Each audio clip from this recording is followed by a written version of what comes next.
How far would you go to look successful even though you know you're broke? We know many examples of this in pop culture and in celebrity culture, but how about in everyday people? Well, today my guest, Mr. Simcia, who is a YouTuber, will share some stories with me, and I'll share a couple too, of how looking good doesn't always mean that you are truly successful. Like, for example, I have a friend guy who works as a waiter, and when we go out in Miami, I know for a fact he loves to buy bottles. And I'm not talking about cheap ones, I'm talking about $300, $500 bottles. And I know how much of a struggle it is for him to make ends meet. I've had friend girls who I know are about to deal with rent problems with the landlord, but instead they're posting with Fendi bags. They're posting with the Giuseppe's. They're posting with the big labels. But deep down inside, they're really panicked because they know they're not going to be able to make rent next month. We've all done it. Sometimes when we are younger, sometimes when we're even older. It takes some time sometimes to mature from that stage of looking good as a sign of success. But have you ever done it? Well, today I'm going to get into some juicy personal stories. I hope you don't judge us, but we want to bring light to this phenomenon because it's very common in today's culture to have this sense that money is what makes you successful, looking good is what makes you successful. And oftentimes, trying to look your best can keep you broke. So today's topic is looking successful kept me broke with special guest Simcia. If you're watching from around the world, say what's up. It's a beautiful Saturday morning in Miami, Florida. I'm Suzette Speaks. I'm here just chilling. Love to do YouTube conversations. This one will be a juicy one because there are so many people living a lie, living um, high expectations, but really it's very hard sometimes to live up to them, especially now. The economy is crazy, inflation is up. Folks are really struggling to try to make ends meet. But there's this pressure to look successful. And I will say, especially for very, very young people, where success takes time. It takes time for you to understand the game, especially here in America. It takes time for you to make the network connections if your family didn't automatically have them. And for some reason, because there are these few standouts that are millionaires by 20, 23, 25, people feel like they're so behind. And so we compensate. We buy the best outwardly looking consumer goods. They call it conspicuous consumption if you've taken economics. But it can often hurt us and set us back in many ways, whether it's grabbing that credit card, that free one they signed you up for in college, and buying all the best and latest clothes, whether it's trying to buy a house or car you can't afford. We're going to talk about it today because it's real and it has happened to the best of us. And whether you like to admit it or not, some of you may still be in that position. And this is not going to be from a place of judgment, but it's going to be a reality check for some. So as you come in, hit the like button. You know, we have interesting conversations over here with very unique, what should I say, content creators like Simcia. He's new to the space. He's building his channel. I want to invite you guys to go over to his channel. He's been on this panel before. Very thoughtful brother, actually. Representing for, was it Virginia, VA in the building?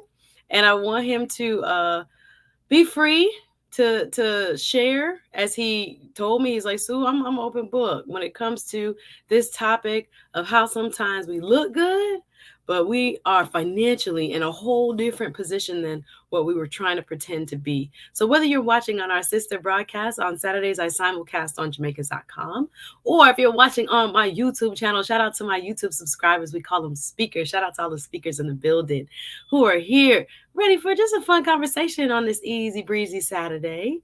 I love seeing you guys say hello. So if you're watching from around the world, hit the like button. Why don't you?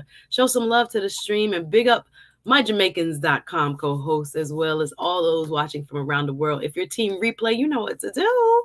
Hit the like button, please. I had a very interesting week, very busy week personally. I was trying to think of some stories I wanted to share on this topic. Oh, I'm sorry, I'm putting a little lotion on. They say I got to keep it a little bit more real, but I do get ashy in my real life, so keep my lotion close by. But I was trying to think about some scenarios in my own life when I felt like I've done this, where I was not quite at the stage of life, the level of success that people expected me to be, especially as a young lawyer. People think lawyers come out making all this money. No, I don't know. If you really want to go to law school, talk to me, because we have to understand the market. Nonetheless, there's all this pressure to buy big, look grown, certain labels and brands. And I've really never been into much of that. I like to look good, but I like what fits me, and I can make it look good. I don't care if it's $1,000, if it's $10. I know what to do to rock it, to zhuzh it up. That's a gift. Thank you, God. But no matter who you are, especially for men, I think it's a little bit different because I don't know, women, we have a lot of expenses. We do. We do when it comes to discretionary income beyond the must have, the rent and or mortgage or whatever you're paying. When it comes to, the cost of living, the utilities, the lights, those things are a given. And sometimes we do take on higher burdens than we're capable of. But I'm talking about when it comes to what little left, or hopefully maybe you have a lot left over. What do we do with it? And how do we want to be perceived? That's the question. So sometimes we go overboard. Oh my goodness, I'm not talking about you. I'm talking about me and Simcia. We're going to talk about it today. But first, let me say hello. I want you to get involved, y'all. Looking successful kept me broke is today's topic with special guest YouTuber Simcia. This is the Suzette Speak Show on YouTube. I'm going to say hello to everybody. Oh, wagwan. The chat is busy. My bad. The common sense expert said, like it. Good morning, Andrew. Good morning, Doug. How are you? OG Patrice showing love. Greetings and salutations to you too, sis.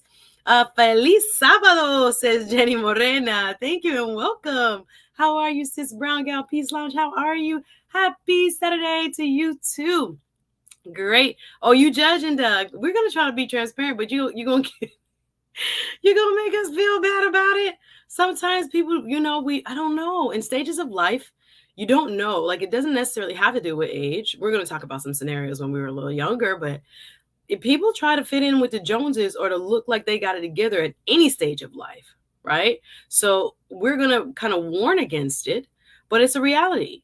None of us is perfect. Oftentimes, trying to fit in, trying to be among a certain level of success or to try to portray that level of success, some would argue it actually brings you into better company, better opportunities. It's that old fake it till you make it type of mindset. Is it wrong to do? We're going to talk a little bit about how it can get you in trouble. All right, you guys ready for some good stories? Miss Glove Girl, happy weekend, she says. Nice to have you. Brian P., how you doing? Welcome, my friend. Annette Carvalho, it's a great day from Jamaica. Nice to have you, sis. Let me see. The Intentional Millionaires in the building. Welcome to my peeps. It's good to have you. On the super chat. Thank you so much, Andrew. Thank you, brother. Says, just sending some love and respect to the queen. You're very sweet. Keep up your energy. Keep on bringing the positivity. Oh, we got a couple more shows coming up before the end of the month, too. Make sure you're subscribed.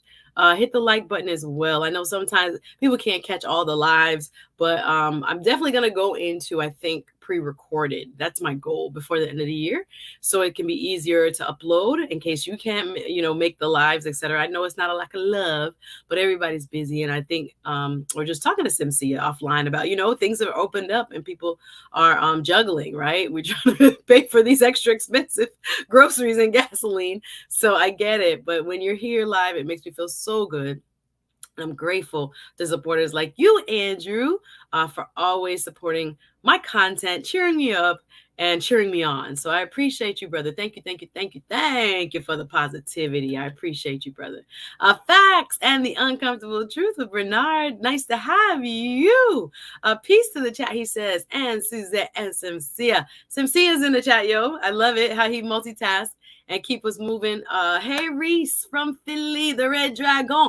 Oh, Reese, said I'm kind of cheap. Talk about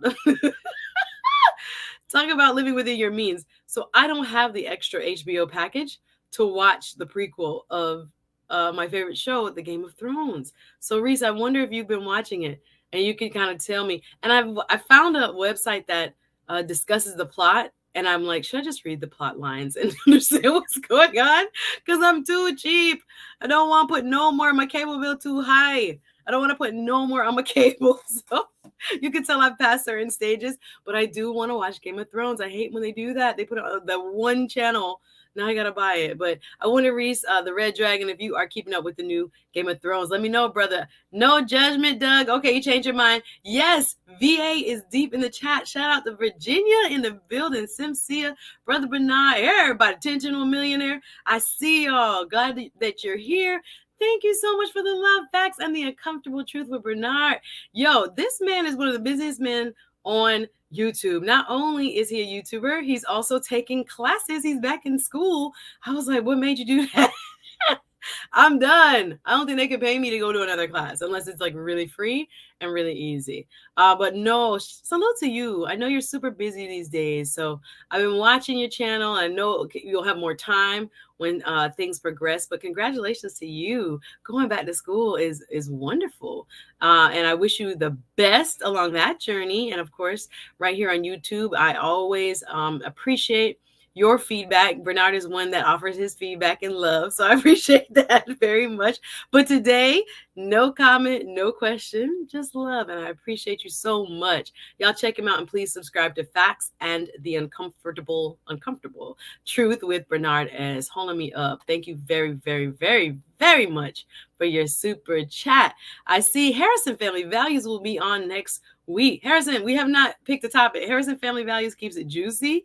He talks relationships, and I can't wait to have him on. He'll be on next week, I believe Thursday. So make sure those streams are already up. Go on my channel and please hit the notification bell for the streams next Wednesday and Thursday. And I think next Saturdays is also up. So you can go ahead and hit notifications so you don't miss them. Thank you. Appreciate the love. The Common Sense Expert says, good morning, everyone. Thank you. On Facebook, Paulette, good morning, sis. Excuse me, hear me now. Good morning, good afternoon. If you're in the East Coast time, it's now afternoon here in Miami. I appreciate you. Oh, I gotta get a Fire Stick. I gotta. Is it legal to get the channels? Like, I want to watch the Game of Thrones, but I do not want to pay for another thing. I promise you. Oh, you have been watching the new Game of Thrones. It started off good. Okay. That's one of my best, except for that final darn season. But I remember when it first came out years ago, I was resistant. My roommate who I was living with at the time, shout out to her. She was like, Sue, you got to watch. When it first came out, she was like, you got to watch this show. And I'm like, no, I will not. It's weird. It's witchcrafty. And then after I got past that first couple episodes, I was like, dang, it has the politics. It has the family drama. It has that old, what should I say, countrymen versus countrymen and wars and all this. And then that supernatural kind of aspect of it. But I love it. And I love it so much. So hopefully I get the Fire Stick and kind of, yes, I was thinking about this, write it off as write it off as a part of my business write off. I was thinking about that too. Appreciate you. Y'all so silly. I appreciate you. Oh, you did message me this morning. Thank you, bro. All right. We got the topics coming for you, and we want to keep like today very light. But we wanted to pick something interesting. And Simcia was like, what about this time in my life when I was really broke and I was really trying to keep up with the Joneses, look good? Well, I'm gonna let him tell his own story. I was really frightened at first because I was like, this happened to me too. College, you know, you got that net check. And when you get that net check, sometimes you don't know how to act. You get a check after, and if you don't know what a net check is, after you go to when you go to college, and if you applied for a loan and you got a loan from either a private or most likely the government, the loan pays directly, you know, the school tuition, the housing, you know, your room and board and the dormitories and whatnot, maybe even your books and fees. But there's leftover money for you to live on. So when that net check hits, that means everybody at the school in terms of the cost of going to college for that semester have been paid. The remainder hits your account. Y'all don't know about that net check. And when it came, it was like, I'm rich. The 20-year-old me, I'm rich. So what we do? Go to the mall. Oh my goodness. Stop, buy up clothes. I had a friend. Oh my goodness. I think she might have had an addictive personality. I'm talking about she bought shoes, closets in the dorm full of shoes. I think she might have had an addictive personality. No judgment on her. She probably was going through a lot too. Maybe I didn't even know about. But the stepping through what we call the set. If you went to a college where you had kind of like a congregating area courtyard, in some colleges, I know FAMU has a set as well. When you step through the set and you got them shoes on and you got the outfit on, and you know everybody gonna see you. What's good? You feel good for that 10 seconds of, oh, hair done. Oh, even though, again, I didn't even start to go to a hair salon until probably my senior year of college. We did our own hair in the dorms. You permed me and I permed you, and we hooked each other up. We definitely had, I didn't even know if it was cost cutting or was just reasonable expectations of how to live as college students, but I was around women and men at the time, young women and men just coming out of their teenage years who had not gotten the concept. But whether you're like me or whether you are struggling with this is real. The keeping up with the Joneses, the keeping up the appearances, the looking good, smell good, feel good, best perfume, but can't pay the light bill is real. Is real, right? At some stage or another. Some people may have skipped this stage, respect to you, but not all of us did. And it makes us, no less human for having this type of experience. So, hey, are you? But okay, let me see. Paula, y'all don't give away the plot. Yes, you're watching The House of Dragons. My favorite was Game of Thrones. Me too. Last call for insight. What's up? Nice to see you over here, brother. Thank you for the love and the super sticker. Appreciate you. Thank you so much. Appreciate you watching. All right, we're gonna get into the conversation. Let me do that. Let me bring Simcia up. My friend, let me see. I see so much in the chat. Big up to you for watching. Hit the like button, why don't you? And be active in the chat. Let us know, or team replay afterwards. Please leave your opinion as to what it's like, maybe a story that you have, trying to keep up with the Joneses, trying to look good, trying to look successful, but really being, broke. Has looking successful ever kept you broke? Well, that's the story of my guest, and he's gonna keep it all the way 100. Y'all ready for Simcia?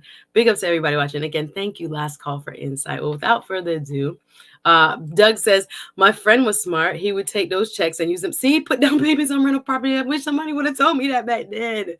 Lord God, they paid me to go to school. I had so much scholarship money. I was like, what was I doing? I could have had properties and properties at this point. But when you lack knowledge, when you lack guidance and a forethought, we're like, okay, we'll buy a car. Okay, we'll do certain things. Like, what? Should have been investing, bro. But I hear you. And it's common. And even, like I said, into adulthood and even into mature adulthood, you have folks that really struggle. And maybe they don't even consider it a struggle. They looking good and it feels good for that 10 seconds. Whether they're at the bar, Miami. You don't want me to go there. Whether they with their girl. Men here rent cars all the time. When I say come to Miami, it ain't their car. It is not their vehicle. It's not their vehicle. They've rented the Bugatti. They've rented the Ferrari. They've rented the Lamborghini.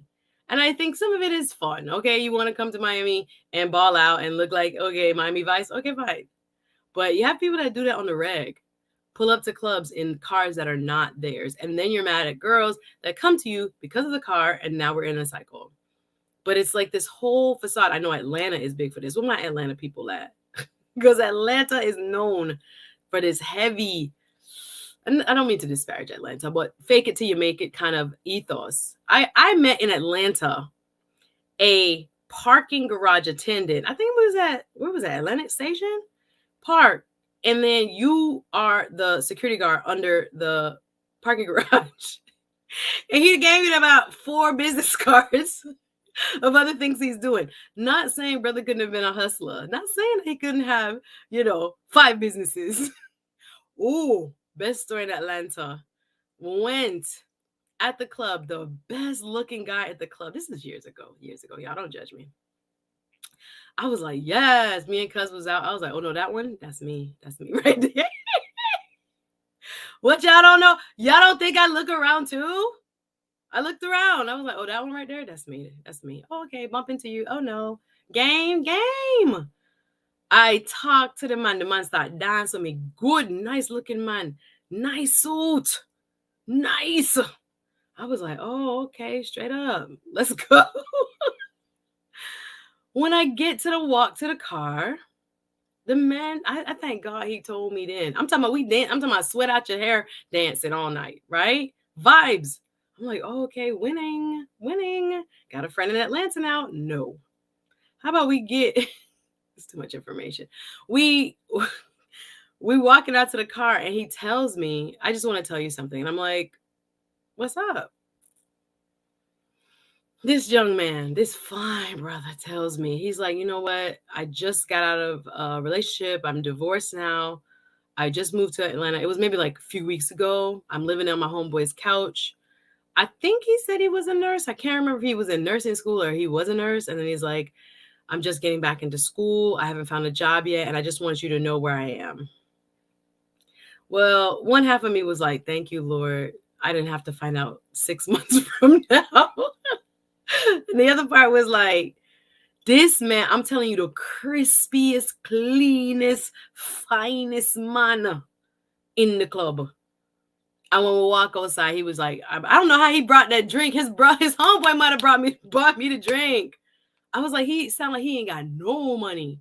Like wiped out, divorce, like living on homeboy's couch. But he was in the club, y'all, looking so fly. And he got me. I was like, When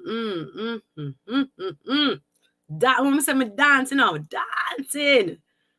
And then it was like, oh my God. And I told cuz on my way back, it was my friend and my cousin.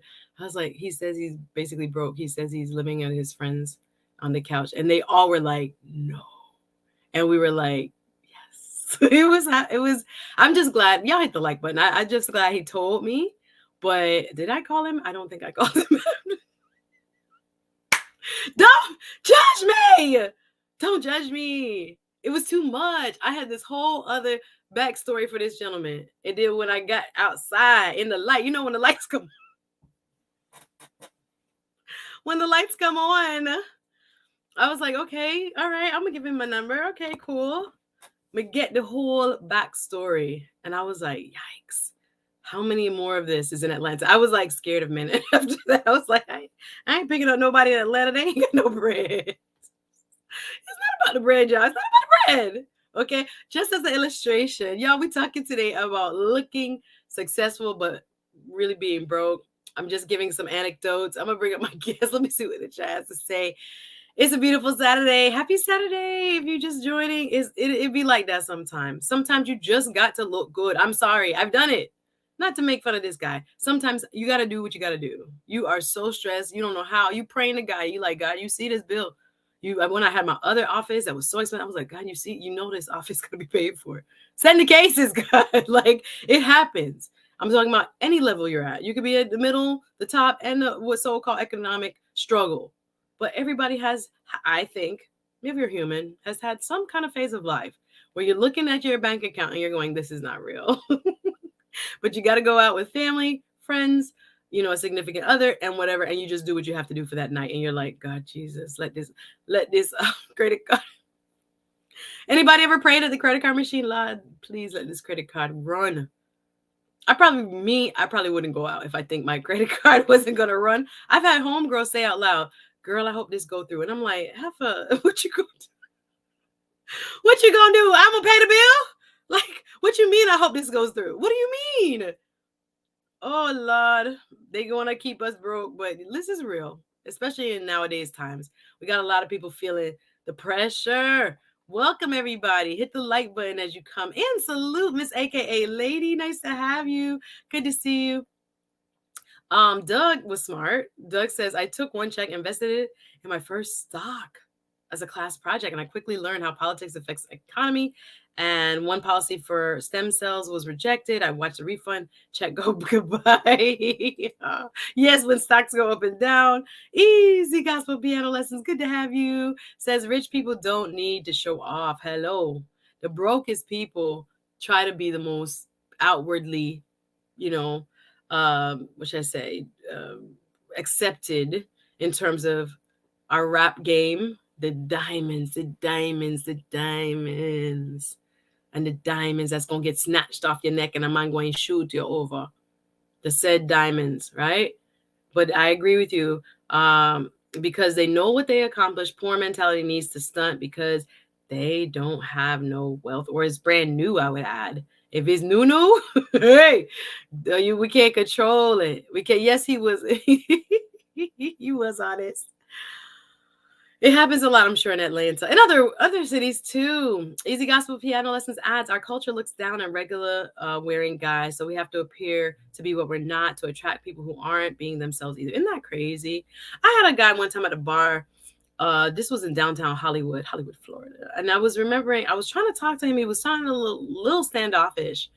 And I had told him I was a lawyer. I really don't tell people I'm a lawyer when I go out now. I don't tell them. I'm like, hey, I'm a public speaker. Hey. And yeah, he was a little, I think as soon as I told him I was a lawyer, some people already assume certain things that you're not going to accept certain things about them. So then he turns to my friend girl. I don't think he knew that she came with me, but she said to me, I was like, so what was his problem? She was like, oh, he was turned off that you were like, in his opinion, not interested in what he was saying, because he said, I don't know what he told me he did. I don't know if he told me he painted houses, or he told me, I don't know what he told me he did. But I wasn't like, it wasn't because of what he did. It was just that his manner and his vibe was a little like off. But he said to her, he was like, but I'm a lawyer too, and I do this. I'm like, people get really touchy. And maybe they've been rejected in the past sometimes. I'm not sure. But I've had instances where people are trying to play down, this is what I was trying to illustrate, their means to see, quote, how you really treat them or how you really get down. But in that case, I was like, bro, I was just trying to understand what you did. I really didn't understand what you did. But he took offense to it. But yes, I agree with this comment, Easy Gospel Piano Lessons, because a lot of people do feel, and it works. We can't even wrong them. The better you look, the better level of person that you pull, whether you really have it that way or not.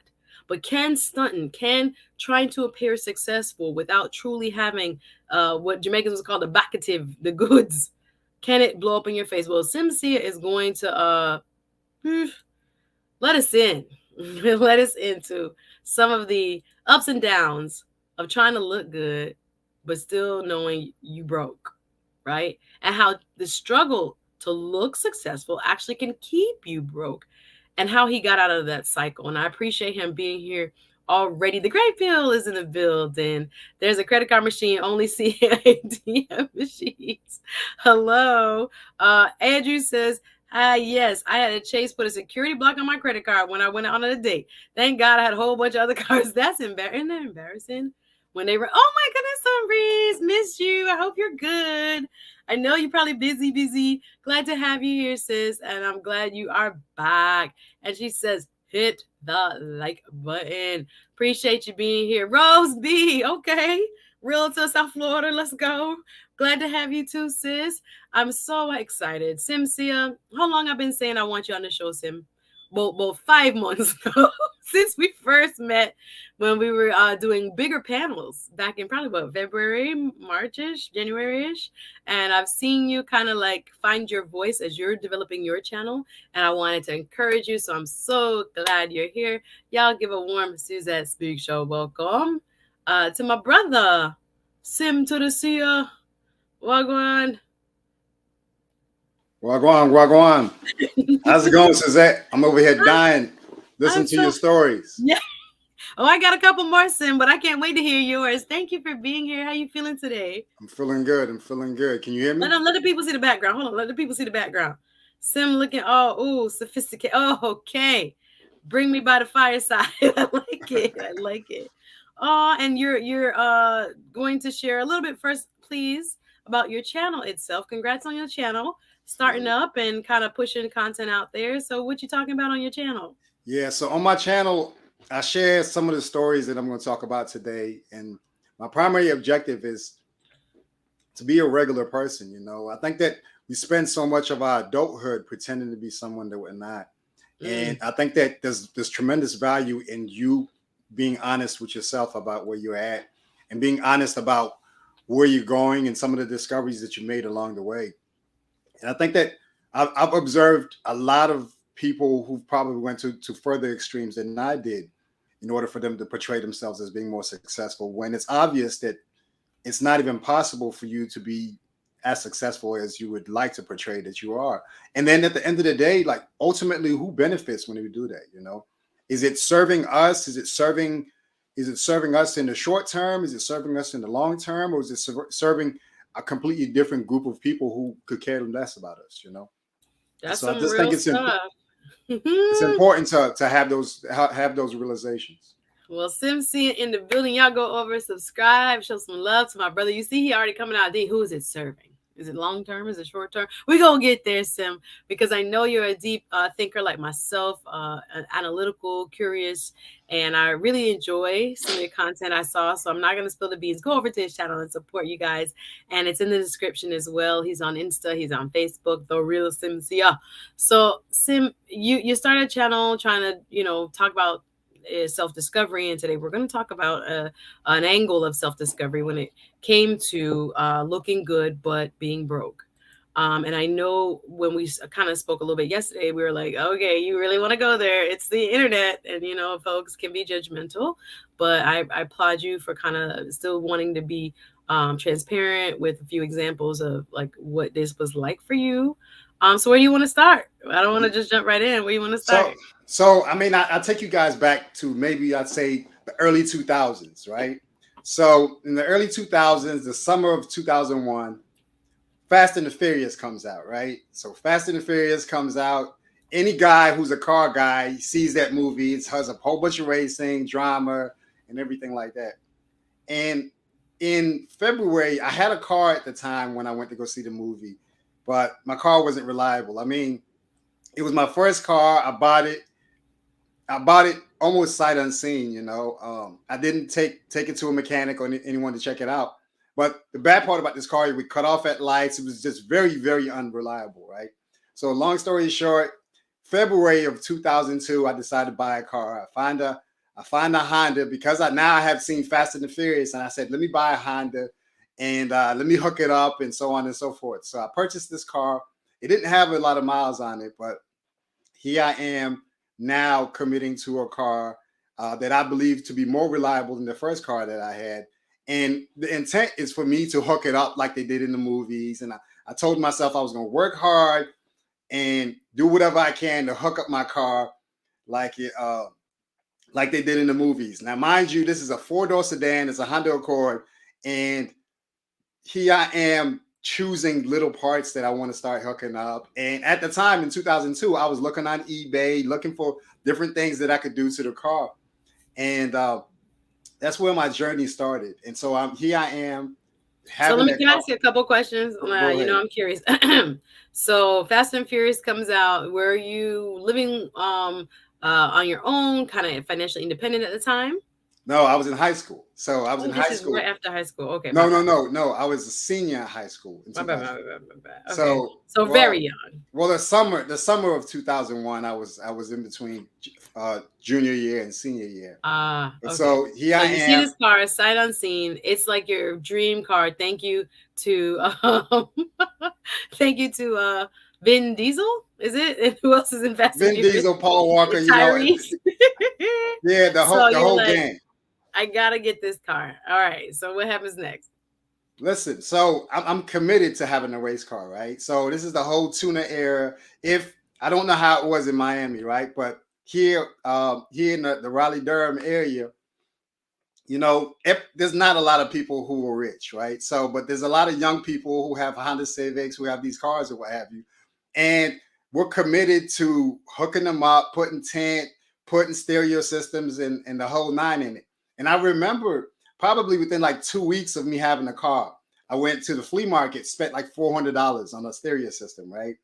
And put the stereo system in there, and it runs and it sounds good. And I'm riding to school, bumping my music and everything.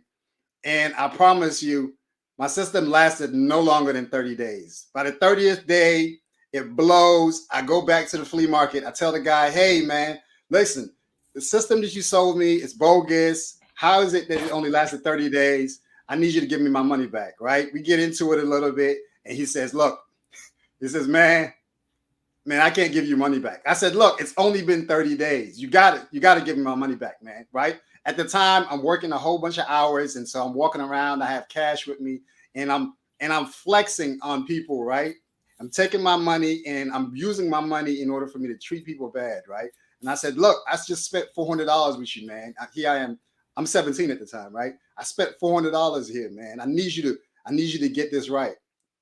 And so he goes ahead, he gives me another set of speakers, and then I go on down the road or what have you, right? Fast forward a couple of years, but at this point now, I'm still chasing my tuner, my Fast and the Furious dreams, and I'm doing little things here and there, right? And at this point, I have a stereo system. I have TVs in the car. I have a PlayStation in the car. I have an Xbox in the car. So after work, we would sit in the car. We would sit in the car and we're playing music and we're playing video games. And I have TVs in the headrest and TVs in the front. Mind you, it's a Honda, so they don't spend no money on the paint jobs, right? So some of the paint is now starting the clear coat Oh starting to Lord. peel off, right? I still have the factory wheels, but man, we're enjoying the stereo, enjoying the TVs and everything, right? And it comes it comes to a point where I decide to take my car to get it fixed at one of the guys that I know is a mechanic. And he checks it out. He says, man, I know you like your car and everything. He says, but man, this car is not safe. And I'm like, man, are you serious? He's like, yeah, man. He said, this car is not safe. And I don't feel comfortable with you riding with my sister. I was dating his sister, right? He says, I don't feel comfortable with you riding around with my sister in the car, right? And I'm like, damn, come on now, right? So I told you I was at this time, this is like 2005, right? So I'm an eBay addict. And so every chance I get, I'm buying stuff off eBay, it's coming to the house, so on and so forth. So I start looking and I find a car, right? But the problem is I'm in North Carolina and the car is in Missouri, right? So I Mm. find the car, it's got the good mileage, and now I can tell myself now I can finally arrive. But at this point, I've already paid off my car. I paid off my car for like 6 months, right? The So I have a Honda. car, the Honda. So it's free and clear, right? So it's free and clear. And I said to myself, I said, man, I just paid this car off. There's no way that I gotta replace it or spend a whole bunch of money on it, right? So I find the car, and the girl that I was dating at the time, her father worked with the airline, so he was able to negotiate for me to get a ticket for me to go to pick it up in Missouri, right? So we go to pick it up, and the guy who I was buying the car from, mind you, I found the car on eBay, but I didn't pay for it on eBay, right? Mm. So I go to the airport. The guy picks us up from the airport in a Lexus, right? And it was my first time ever being in a Lexus, and we're riding in the back, my girlfriend and I, and I'm like, man, this is nice, right? And so I'm on my way to the dealership, to the Lexus dealership, to pick up this Acura, right? So I'm telling myself, here it is. It's been 3 years since I had the Honda, so now it's time for me to level up, right? To step my game up, get away from the tuner world, and now I can go to the luxury car world, right? So I buy the car, everything is smooth, and I make it back to North Carolina, and I promise you. So when I had the Honda, at every opportunity for me to take off fast and gun it down the road, I'm running fast at every light, driving my car like a crazy person, right? And so now I have this Acura, right? So now I'm styling, right? So now I'm styling. I got this Acura, right? It's got the In leather seats. act, yes, Listen, girl. listen. I mean, they had the Legend, and my car was supposed to be like the successor to the Legend, right? So here I am riding around town, and I'm pressing down on the gas, slow, cruising, right? Enjoying myself, right? And and one thing I didn't realize was that when you buy a car that's considered to be a luxury car, you have to be able to afford the maintenance on that car, right? But at the time, I said to myself, well, I'm mechanically inclined. I can fix the car myself, no sweat, whatever, right? And so I'm taking the car, and every opportunity I can, I'm just taking my time, pulling off from the lights, driving literally like a grandpa, right? And taking good care of the car. And it was probably the first time that I'd say I broke my car's virginity from the standpoint of like like a blemish, right? One morning I wake up, the car has a flat tire, right? Here I am not being prepared. I don't have no air pump that I could plug into the cigarette lighter in order for me to pump it up, right? So there was just enough air in it, and I said, I could probably make it to the gas station, right? Right?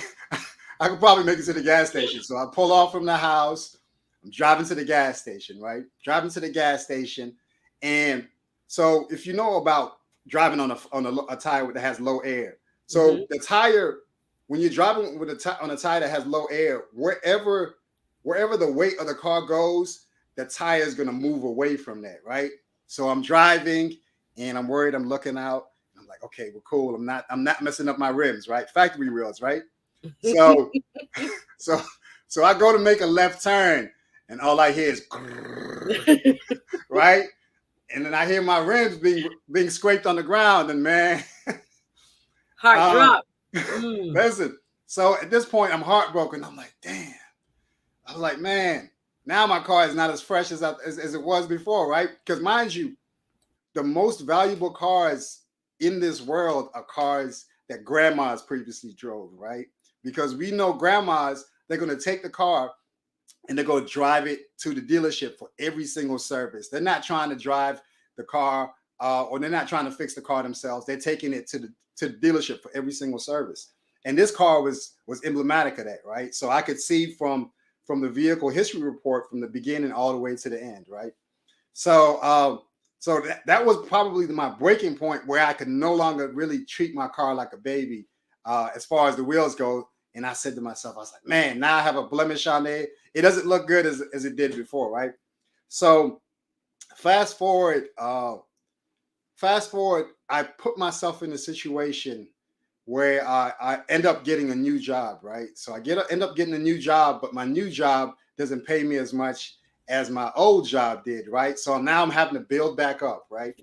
So I pull up to this new job, and a lot of the people know me for my car, right? It's like, oh yeah, you the guy with the Acura, with the silver Acura, right? And I was like, yeah, right. And feeling so, good. listen, That's me. getting paid $8.50 an hour driving a car, premium gas, breaking me, right? So I was so committed to this car, Suzette. On Saturdays before I would go to work, right? I would be working the second shift, right? So on Saturdays, I'd wake up early in the morning, go out there, wash my car 2 times, clean the wheels, right? Put the wax on it, clean the windows real good, make sure that there's no spots on it, no smudges, nothing, right? And it was so bad, I would like peek from outside the window, right? And I'd peek out from outside the window. I was like, oh, damn, I missed the spot, right? So then I would go back out there and continue to wipe it down. I'd spend from like 10 a.m. to like 4 p.m. cleaning my car. That's how dialed in I was to this persona, this personality. Mind you, I'm still getting paid like $8.50 an hour, right? And spending a whole bunch of money on gas going to work and everything. And I found myself at a place where I said, man, like so much of my identity, everybody knows me for this nice car, right? Not knowing that I have absolutely nothing, right? Outside of the car. I can't go out and do anything with anyone because most of my money is being committed to this vehicle, right? And it came a point. So here I am. I'm a pretty smart guy. So I think I have a lot of things figured out, right? So what happens is, so I don't know how it is in Florida, right? But in North Carolina, let's say you have car insurance, right? So if you have car insurance, let's say your policy ends at the end of this month, right? Your present insurance company will allow you an extra 14 days in order for you to renew your policy, right? Okay, yeah. Right? And what I didn't know at this time was that if I did not renew the policy with them, then my insurance coverage would end right there on the 30th, right? So here I am. Like I said, I told you I was struggling, right? So here I am thinking I got it figured out. I say to myself, okay, I got it figured out. If I take my current insurance company and I go ahead and start shopping around for a new policy, and I start my new policy on the 15th, I will have 14 days of coverage that, that I wouldn't have to pay with the new company or whatever, Mm-hmm. right? So I go ahead and establish a new policy, and I'm enjoying myself, still doing my thing, paying a lot of money in insurance. And I recall one night I'm working at this point I'm working third shift, right? One night, so here I am still working at the airport, and one night I go to the gas station to get something from the gas station, and my car didn't have anything super illegal on it. I had legal tint and everything and factory wheels, but for some reason the the sheriff decides to run my tags. Right, he runs my tags, and he pulls up behind me. He says, "Hey, do you know why I pulled you over?" And I said, "No." He says, "Well, you don't have insurance." I said, "What you mean?" "I have insurance." He says, "No, we have record here. You don't have insurance, right?" So it's 3 o'clock in the morning, right? I'm with one of my coworkers. We went to lunch. We literally just grabbing something from the store, and now I'm having to explain to my supervisor that we need a ride back to work, right? So I call one of my coworkers up. They end up taking my tags, right?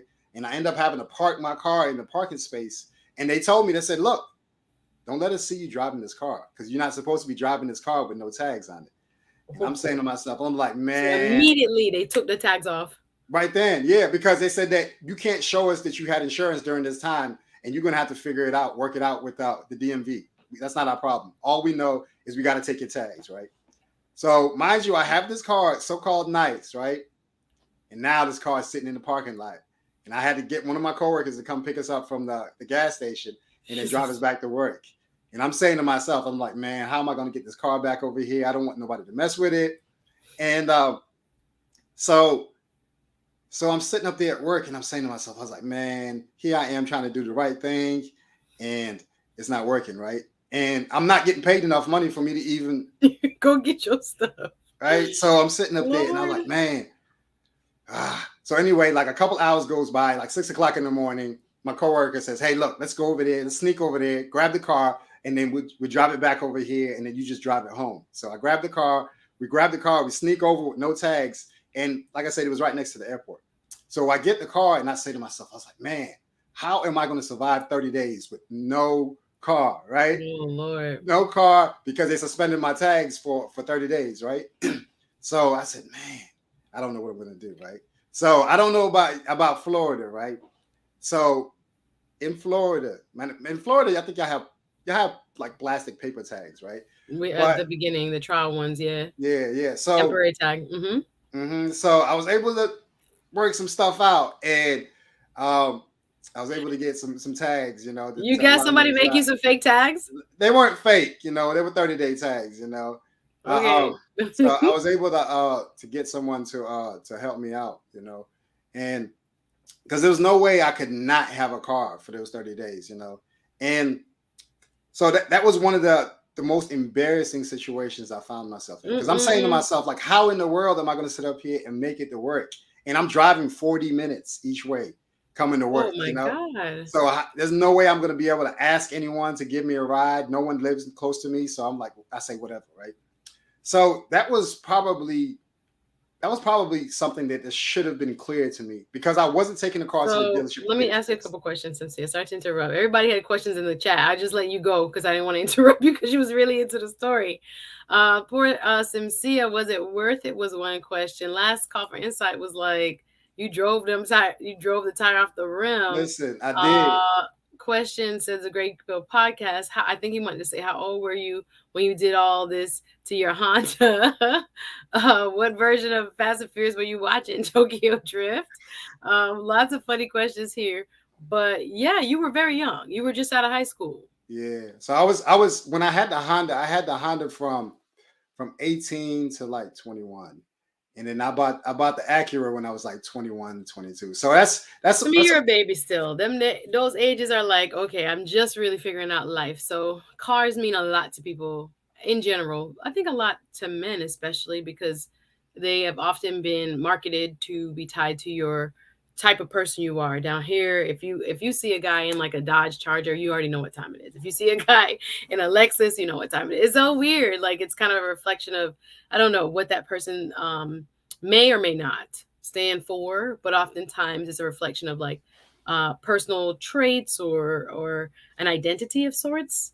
So it sounds like you were pressured or put pressure on yourself to kind of keep your identity of being a kind of man of status due to having the best car among especially your age group, because that was such a young age to be trying to do all that to your Honda. And then I'm picturing you in the parking lot hanging out at the mall or wherever with the video games and the speakers and the rims and all that and being like the most popular guy on the block. And then okay, now I graduated to the ACK, but unfortunately didn't work out that well. So some breeze's question, was it worth it, or when did you continue in that vein in other circumstances? Was it a kind of habit for you to be like, I got to look a certain way, I got to present a certain way, even though my job only pays me pennies, or 850, I think you mentioned. um Tell me about that mindset shift, or when the tags got taken, like what was your mindset after that? I mean, it's full blown survival mode. I mean, it was just whatever I needed to do to get to work. And Mm. and even it actually, if I'm really thinking correctly, right, when I had my tags taken away, I was getting paid $12.50, right? So I'm not mad at the 1250, sorry, but like I'm like even better. You yeah, probably right. can't afford a car payment plus a house, a payment of rent of or mortgage and all the other stuff that goes in with life. And people are living off of that now, so no disrespect, but that's like barely anything to survive. Yeah, so it was a wild time. I mean, for me, the only thing I really prioritized was when I had the Honda, I would see it with the Honda, because like I said, I See it had with the Honda. Now, did you get girls? nah. I mean, No, after all of that. nah. I mean, I did okay. I did okay. I did Okay, okay. we want to maintain our humility here. I don't want to. Okay. I don't want to tell on myself too much, but I did all No, right. okay. Shh, keep that out of me. Keep that out. Okay, cool. Um. So But yeah, go go ahead. ahead. No, I Nah. was So gonna yeah. say, go ahead. No, no. Go ahead. Go ahead. I'm listening. I'm a guest. No, no, no. We both probably excited because I'm thinking about like so many questions as far as like that pattern and the changing into a better, what should I say, mindset. Were there other instances in your youth where you also felt you kind of went too hard, too fast, or wanted the big to be the big deal when you have to kind of work up to it and try to develop a strategy to maintain it and sustain it? Well, I mean, for me, I think that having that Acura really, I started to associate myself with like this luxury standard and something that is luxurious. Because even with the Acura, I put TVs in there. In the Acura, I went crazy. I think I had. Y'all be doing all that to your cars? Listen, listen, Ah. listen. The early 2000s, the mid 2000s. I don't know what other guys were doing, but me, I was doing the most, right? And I think in the Acura, I might have had two, three, four, five, six TVs in the car. So I had six TVs in the car, mind you. I think I was still making payments on it.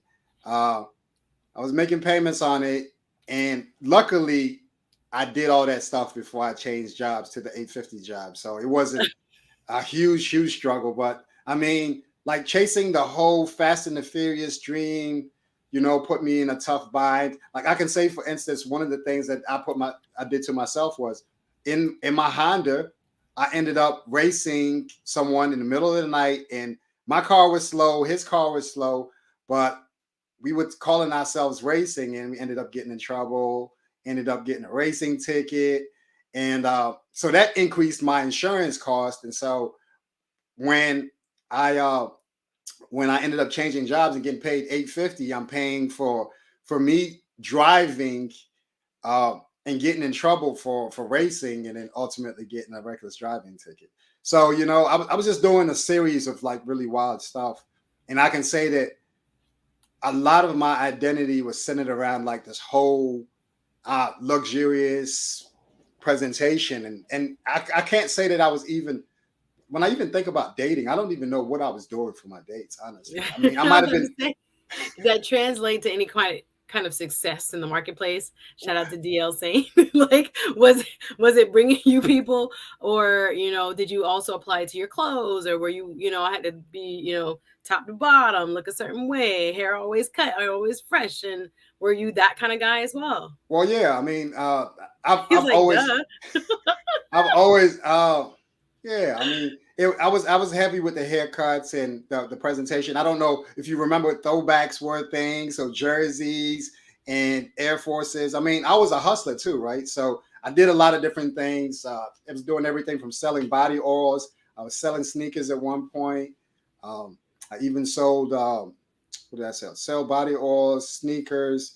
And my best business that I had was a body oil business. But I can So say that, you were a hustler from them days. listen, I had to. I mean, like, there was no way I could keep up this persona and just count Ah. on the job by itself, So I had So to do I have something. some questions, and I see the chat is blowing up. So you realized you were kind of attaching, because I think a lot of people do this again at some stage of life. What I have equals my worth.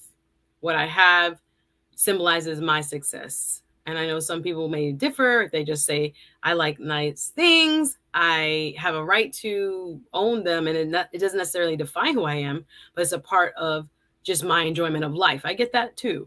But oftentimes, if they're honest, some folks feel a sense of kind of like self acceptance, self worth, and which I say self empowerment, emerging from owning things of value. And it gets very dangerous when you tie the two together, because if you lose said things, then all of a sudden you're thrown into a tailspin in terms of your own identity and what your own self worth is. If you think, if I can only be worthy if I have this job, this house, this car, this type of clothing, then what are you when you don't have those things? Exactly. But serious question, Sunbreeze says, well, I can see that happening the first time. Did it happen again and again? Did you learn from it? As far as it just really depends. I'd say yes, that was the first time, but I can't say that because I spent 13 years with the Acura, right? And Oh, you had it for a while. yeah, so I had the Acura for a long time, from 2005 up until 2008, I mean 2018, when I decided to replace it. And I can just say that, that car, you get in it, the leather's soft, and you can barely step on the gas and it takes off. You can drive slow and everything like that. But I can say that probably the part that really took it away from me, or took it away from the car, was the idea of me driving it far. So the more miles that get on it, the the older the car gets. I can say that there's no other specific instances where I was just projecting this image, Okay, so the because car for you was the main deal. yeah, I didn't go too far. Even with clothes, I never really got into labels. In my mind, I always had an idea. I said, when I'm 21, I'm going to dress this way. When I'm 25, I'm going to dress this way. And so I was evolving over time, and so I wasn't doing the things that a lot of my peers were doing, because Okay. because what And, happened. and some would say it's good that you learned those lessons early, but go ahead, continue. Yeah, because what happened was me falling on my face and me having to work a job that's paying me $8.50 an hour forced me to really start exploring other opportunities for myself, right? So prior to that, I had the Rich Dad Poor Dad book, and I had it for at least 2 years prior to me actually working at the airport and getting paid $8.50 an hour. And it was during that time where I had the free the downtime. I was a fueler, fueling the airplanes when I was getting paid 8.50. But that downtime allowed me to start feeding my mind and feeding my brain, right? So during the downtime that I have in between planes, I would be reading the book, as opposed to hanging out with everyone else that's on the ramp. I would be sitting in the truck, in my fuel truck, and I would be reading, right? So although I was making those mistakes in my early 20s, I was evolving by the time I fell on my face and realized that I was not in the situation that was really ideal, and I was losing things left and right. So it was the books, and it was the wisdom that I was gaining as a result of reading books when I was having downtime, that allowed me to grow. But the changes weren't immediate, right? They were happening like a little at a time, and so I wasn't just because my mindset changed didn't mean that my financial circumstances No, didn't. you're still making what you're making, but your mindset is in understanding money, understanding oneself. And I think, who is it? The common sense expert, shout out to you, says no matter how much money you have, if you're financially irresponsible, you'll always be broke. So some people, even though they make more money, they're still suffering from that same youthful mindset that you just described. But for them, it might be compensating for other things. We don't know. A lot of people, money tends to kind of reveal issues about people. So when it comes time to like buy stuff, do stuff, how people feel about their money, and we talked about, go watch the Stop Yelling at Your Husband show, talking about handling relationship conflicts. I did just Tuesday with Dr. Q Perry, or Wednesday with Dr. Q Perry. You really need to go into it a little bit more.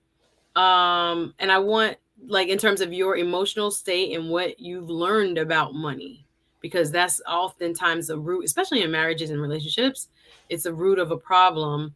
um it's kind of, it's really indicative of where people's issues kind of start from when they're very, very, very young, in terms of what their parents taught them, what they were taught, et cetera, et cetera. I'm definitely going to open up the panel, and I'm going to ask Simcia a couple more questions. But Sim, you talked about the change for you happening in terms of understanding of self and money through reading Rich Dad Poor Dad, et cetera, et cetera.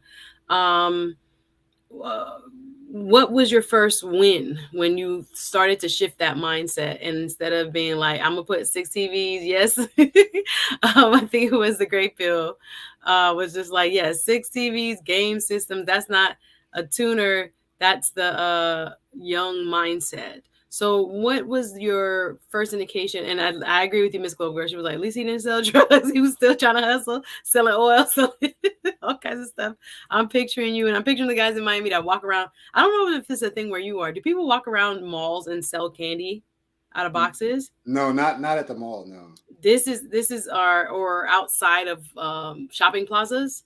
This Yeah. is a big thing here. I'm not talking about a stand. I'm talking about people with boxes of candy in their hand and walk around. That is huge here, and they make a Wow. lot of money actually selling like $5 Snicker bars and just walking around in people's parking lots. I'm telling you, and I know of a little young girl who is not, she's not that young, and when she really needs money, she sells candy, and she goes and buys dollar store candy, and then she goes on the streets. But anyway, the point is that you started to develop your hustle from it, and that you started to look at it as like, well, dang, if I can't pay this from the paycheck, what else am I going to do? So I want to talk about that transition. I'm going to drop the link. And when you were, first really empowered through a different mindset and saying to yourself, wait a minute, got to do something different. And what was that first win like when you made a decision based on like, okay, nope, can't do this, got to wait, or, making a more sound judgment when it came to one's representation of oneself being more realistic and within one's means. Yeah. So the very first win I had. So here I am, right? Rich Dad. I've read Rich Dad Poor Dad. I've read Cash Flow Quadrant, right? So now it's helped me to understand the different places that money exists. And now I've also read Think and Grow Rich. And Think and Grow Rich really transformed my mind because in Think and Grow Rich, the author Napoleon Hill referenced that what happens is a lot of men do not achieve a high level of success until they're in their 50s because they take that sexual drive and desire that they have in their 20s, they start using that towards their business endeavors. And so I said to myself, I said, man, if I could just tap into this right here and I could use this energy that I'm using for me to chase women and do a whole bunch of other nonsense, right? If I can use this energy towards me gaining some sort of success and getting away from this struggle and this survival mode, it's going to help me out. And the first thing that happened was me learning about the credit business, right? And for me, and like you said earlier, like living in America is about really like learning the game, and you have to understand how things work. And it's interesting. I've actually come across people who come from other countries and think that they can come to America and in 6 months they're going to be able to apply everything and think that they know it and have it figured out in 6 months, right? it really takes a long time for you to really understand the nuances of how to navigate American life, right? But me learning the credit business and how credit works, and it's literally a game. It's not a situation where it's something that you relegated to. It's literally a situation just like the law, where the creditors or the people that are saying they owe you that you owe them money, they have to prove that you owe them money, right?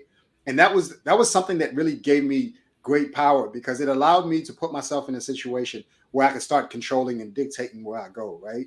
And as a result of me committing myself to learning this, I had an opportunity to increase my credit about 100 points. And here I am, 22 years old, and now I'm now starting to gain the grips of life, right?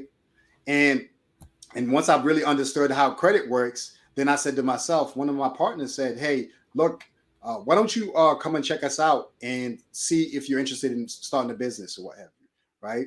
So I came there. Um, I knew I could have like a good posture whenever it was time for me to start business because now I'm not coming from a place of desperation. Now I can have some posture and decide, okay, what equipment do I need? Where can I get it? And now I can extend credit in order for me to do it.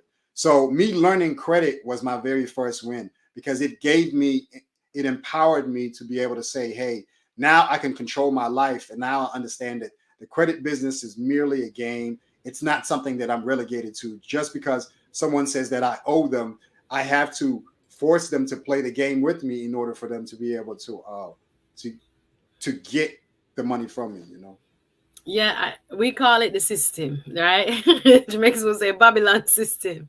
But it's interesting how, and again, I'm still learning about how money works and the flow of it and what is the benefit of it really, because people use it for many things. And again, they say the root of all evil is money, but it's not really. It's the love of money. It's the root of all evil. And I say that to say that in growing up and just becoming a more mature adult, it can be very difficult to understand, and it can be sometimes a challenge to really apply because a lot of folks don't get money, um, which I say guidance from parents. I don't know if you did. A lot of people get mixed messages and signals about what to do with their money. Save it. That's it. We don't really learn about investments. We don't learn about capital venture. We don't learn about um, pooling together and buying homes or buy, investment properties and things like that, and different ways you can try to have your money work for you. It can get very strange. I know you said you studied Dave Ramsey for a little bit. Was that something that helped change your mindset? Yeah, so Dave Ramsey came a little bit. He came some time after I really like started to take control of my credit situation because what happened was I found myself once I knew I could extend credit. I started a business, and so in me starting a business, now I'm responsible for other people. Now I'm literally in full blown survival because now I have to make sure that these people are able to work. I have to make sure that I can pay them a You reasonable have wage. responsibility. Yeah. Seriously, seriously, and it really took some time for me to really see and identify that the situation really was not working for me in business, right? And I understood it only after I kind of like taken a seat back and saw that the business was not really paying us enough money for us to be profitable, and then we Hmm. find ourselves you know fighting for survival, and it wasn't a situation that was working out. So I found myself moving away from I found myself moving away from business, and I decided to go back to school. And in me going back to school, I was even more humbled because now here you are going from the identity of being a business owner, right? And now I'm having to humble myself and say, hey, I'm no longer running a business. Now I'm a student. And so I want to say was it Sunbreeze that asked me if that was the very first time that I Yeah. had that persona, and I wasn't thinking about it, but I'd say that the second time was the identity of me being a business owner, right? So what I discovered was that in business, because the money looked like it was more money, I started to kind of purport myself as this successful business person, right? So I'm Mm. walking around and I'm this business owner, but here I am. I'm able to pay my guys, but I'm barely able to That's a story of especially most new entrepreneurs. I remember Oh my gosh. I can share, sorry to interrupt, but I can share stories about that. But yeah, a lot of Yeah, business people, entrepreneurs can be some of the most brokest people. You could be asset in terms of land rich, building rich, rentals rich, but you could be cash poor, or it's just enough to pay your employees and you pay your payroll, but you yourself can't get paid because all the money is tied up. This is really, really, really good stuff. Go ahead, Cynthia. yeah, exactly. And so it was humbling for me. I recall that I went from making six figures in the business to making $7,000 the next year, right? So it was super, super humbling, right? And I had to go back. I had to go back within and really start asking myself. It's like so much of my identity relied on this business, and then this business was really like quietly, like I was quietly suffering, right? It was burying me, and it really was helpful that I decided to pull away from the business. And then speaking with one of my siblings, they said, "Hey, you should give up this business stuff and go ahead and go back to school. Pursue nursing or something like that." And I said, "Okay, let me see what this nursing thing's about because I see you doing well with it." But man, listen, Suzette, I don't know if you've ever have you ever worn any scrubs before, Suzette? I have not worn scrubs. My mom is a nurse, but I know I've not worn scrubs. No, it was too tight for you. Listen. So I took a CNA class because here I am, probably at this point 28, right? And I took a CNA class and I said, let me just give it a try, right? Listen, I went to clinicals, and the clinicals were at a retirement home. And Oh I'm at the Lord. retirement home, and I'm having to give people baths. And I was gonna have to give people baths for $8 an hour. And and mind you, I had went from running the business to ultimately going to school, and then now I'm back at $8 an hour. And I said, man, there's no way I can Mm-mm, do this ain't this. gonna do it. And Mm-mm. so, and it was probably my breaking point is me sitting up there giving someone a shower, a bath, right? An elderly And person an, or an like a, elderly yeah, elderly yeah. person, right? I'm giving them a bath for clinicals, right? And I'm in there and I'm sweaty and I'm saying to myself, man. And How then much some of of them that have is? bad attitudes too, right? So then you're sitting there and like, oh man, no way I could do this, right? So Yeah. I decided to go back to school for something that I had been told that I need to pursue, something in engineering space. Oh, nice. And so in the midst of me going through school, one of my siblings recommended to me that Dave Ramsey was the guy to pull her out of bad situations. So then I started becoming obsessed with him, listening to him. And what he did was he helped me to develop the mindset of like what questions to ask, what things are really going to help me to vet people in my life that have the same mindset. So here I am dating now, right? I'm dating and I'm asking young ladies that I'm dating, and I'm asking them and I'm saying, when do you see yourself becoming debt free, right? Mm-mm. Right?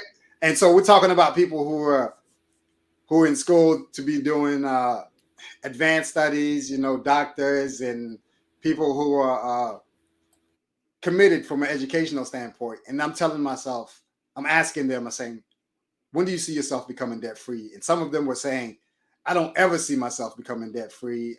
I'm going to die with this debt.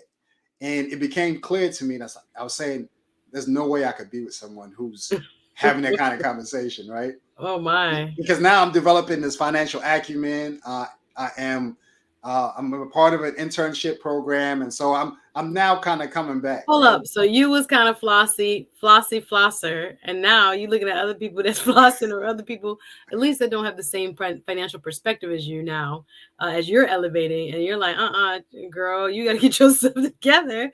But just a few years before, you were in probably a similar same boat. But it's amazing how once we have information, and this is what I want to do my Patreon on. What do we tolerate? What do we tolerate? I've had a couple of instances this week with this question, and I want to do a fireside chat with my Patreon members only group. And I don't know if I'll do it right after this show or a little bit later this afternoon, but I was thinking about that, especially just what you just said. When your mindset changes, your demands change, you have a higher expectation, what you tolerate changes, whether that's in your partner, where you live, how you people deal with you is very important to kind of evaluate that kind of stuff. I'm gonna read a couple chat real quick, couple of comments from the chat. Easy Gospel Piano Lesson says, I work with all women in an office space. So they always put in the input on what I need to buy and wear. But I'm fine with what I have, and none of them is going to buy me nothing or pitch in. So yes, and I feel like okay, sidebar, women have a lot of pressure as well in the financial arena in terms of what they spend on their exterior. I know for me, I try to get into the earrings because earrings can be from $2 to $5 to maybe I've paid for an earring maybe $30, $40, depending if it's coming like from Jamaica or high end. But yeah, just little beautification can add up. What do you think? Do you think women have more pressure on their finances because of that? Or men, do they also have that same? I don't know if it no, because it can't be the same grooming. What do you think, Simcia? I mean, as a guy, I probably committed most of my grooming towards my haircut. So the Mm-hmm. haircut is probably the bulk of What my men or my, some men? Mm-hmm. my cosmetic cost. I never went to the nail salon. Matter of fact, yeah, never went to the nail You never salon. ever got a pedicure or anything like that? I actually never went to an official one. I went to the school because this is the thing about me, right? I've always been frugal, right?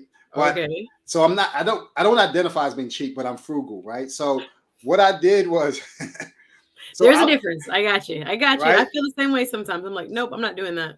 So so one thing I can say is that even as far back as 2006, like a year after I bought the Acura, I was always exploring opportunities for me to get something for less, right? I can say that way back as far as back as 2006, I would go to the dental school in order for me to get braces as opposed to me going to a dental office or orthodontic 100%. office to do it, right? Big And saver. Mm-hmm. and it was the same exact thing for the pedicure, right? I'd go to the Oh, school you with go it to the beauty school. to the That's nail nothing wrong with school, that. right? That's Listen, nothing I wrong with that. go to the nail school, pay like a solid $20, and get Solid. that. Listen, get the treatment. Pedicure is expensive now. Pedicures have gone up. I'm looking like I'm sorry, that was for a mani and a pedi. It's like $50. Like before, I remember it was a time I go to a mani and a pedi, and it was like $25, and then it was $30, and now it's like $40, 40 something. Depending on where you are, Miami can be way more expensive. I don't get nails, so I can imagine how much people are paying with that. But I think that's a lot of pressure, and it also can help put you in a precarious position where you living above your means just to kind of keep that look up. But Easy Gospel Piano Lesson say they're not buying the clothes, so that go tell me what to wear and get me to dress up. Hey, Mr. Awesome says the pressure is to get the bag so you can be successful, not appear successful. I hear you, Mr. Awesome. Thank you so much. And the common sense expert says, man, I'll be honest, I get a pedicure off getting them toes. I'm every 2 weeks ish, sometimes three. But yeah, when I look down and I think the nail polish is coming off, then I need to get it. I go far. I mean, we live in a warmer climate in Miami. You wear sandals a lot, open toe shoes or your peep toe shoes. So I always have to keep that. But there was a time when I look back during the pandemic, Simcia, I did a lot of stuff myself. I did my hair myself. I did my petties and my mani myself. Like I don't think I could go back to doing that. I mean, if I had to, and money was tight, or money was needing to be directed to something specific, so I had to save it, and I couldn't spend it on just discretionary stuff, I would do it. I would make it happen. But looking back, I was thinking about how frugal, if you want to call it that, I became. What's up, L. Nixon, the voice of reason in the building? Nice to have you. The intentional millionaire says, I believe one of the most basic things entrepreneurs don't understand is the balance sheet of the monthly operations. Absolutely. The misunderstanding of revenues and versus net income is not the same thing. It's not the same thing, right? Money that you draw from sales. I used to teach accounting, funny enough. The revenue that you, and I hated accounting in college, funny enough, that you get from sales. When you put it on that balance sheet, it's not the same thing as net income. And people think if I made that money, I got to spend it, or it's mine to spend, or it's mine, or should I say, it's the business's to spend. No, the business has to pay its debts first. And then once debts, taxes, all kind of fees for holding your money, et cetera, in terms of bank accounts, softwares, all that is paid. Then we talk about net income. That's how rich you really are, or the business really is. But sometimes people can't can't kind of fathom that. I tell you, you can make a ton of sales and still be broke, as you just described. So talk about, and anybody who wants to come up, come on up. If you're brave enough, we'd love to hear your stories about maturing, from days gone by, where you looked in the mirror and thought, you know what, I'm gonna put on before I get on. And sometimes, like I say, it's not a bad thing. It's just if it's a lifestyle, it could definitely keep you broke. Like Simcia is describing, he got his big wake up call buying a couple cars while very young, saying to himself, I gotta do what I gotta do to maintain it. But wait a minute, my paycheck not matching up my car payment. So it can be very daunting when we're trying to, look successful without committing to becoming a success. So I'm going to ask you about other hurdles. I know you had mentioned something called the FIRE community when we spoke, and I want to talk a little bit about that. Mr. Awesome said, I got the good old fashioned metal nail clipper file. That one that they made of metal, they still got them. It like used to burn them when it got down to the head. But you're Listen, like, I could do it myself. I hear you, Mr. Awesome. Um, Somebody says, I like that Simcia is a careful spender. Do you like think out of the box occasionally? Okay, so where you at now? Henry Sunbreeze. Where are you now, Simcia? yeah, When it comes to your spending, do you splurge? I guess is the question. Because that's big for me. Like if I buy clothes, if I buy earrings, if I buy anything, it's like it probably takes me months and then I buy it. I'm not like I don't shop often, but when I do, I'm like, okay, it's time and you have to update. Boom.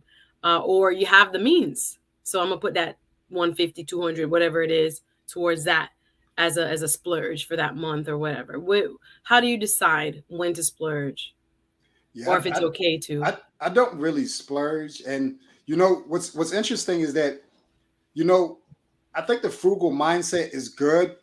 I believe that the limitations to it, because what it does is I believe that it could take away opportunities for you to genuinely have a good time, right? Explain. Mm-hmm. Because you become so, I'm not going to just say cost conscious, but you associate pain with spending just a little bit. And one thing that I've discovered with the pandemic is that, life is precious and you should have an opportunity for you to celebrate little wins. And all your destinations, all your focus can't be on what's happening in the future. It can't be focused on something that's not present today. And I've always been frugal, and a lot of that came out of circumstance. And I can say that it's just really just evolved into other spaces and me really being creative about the things that I do.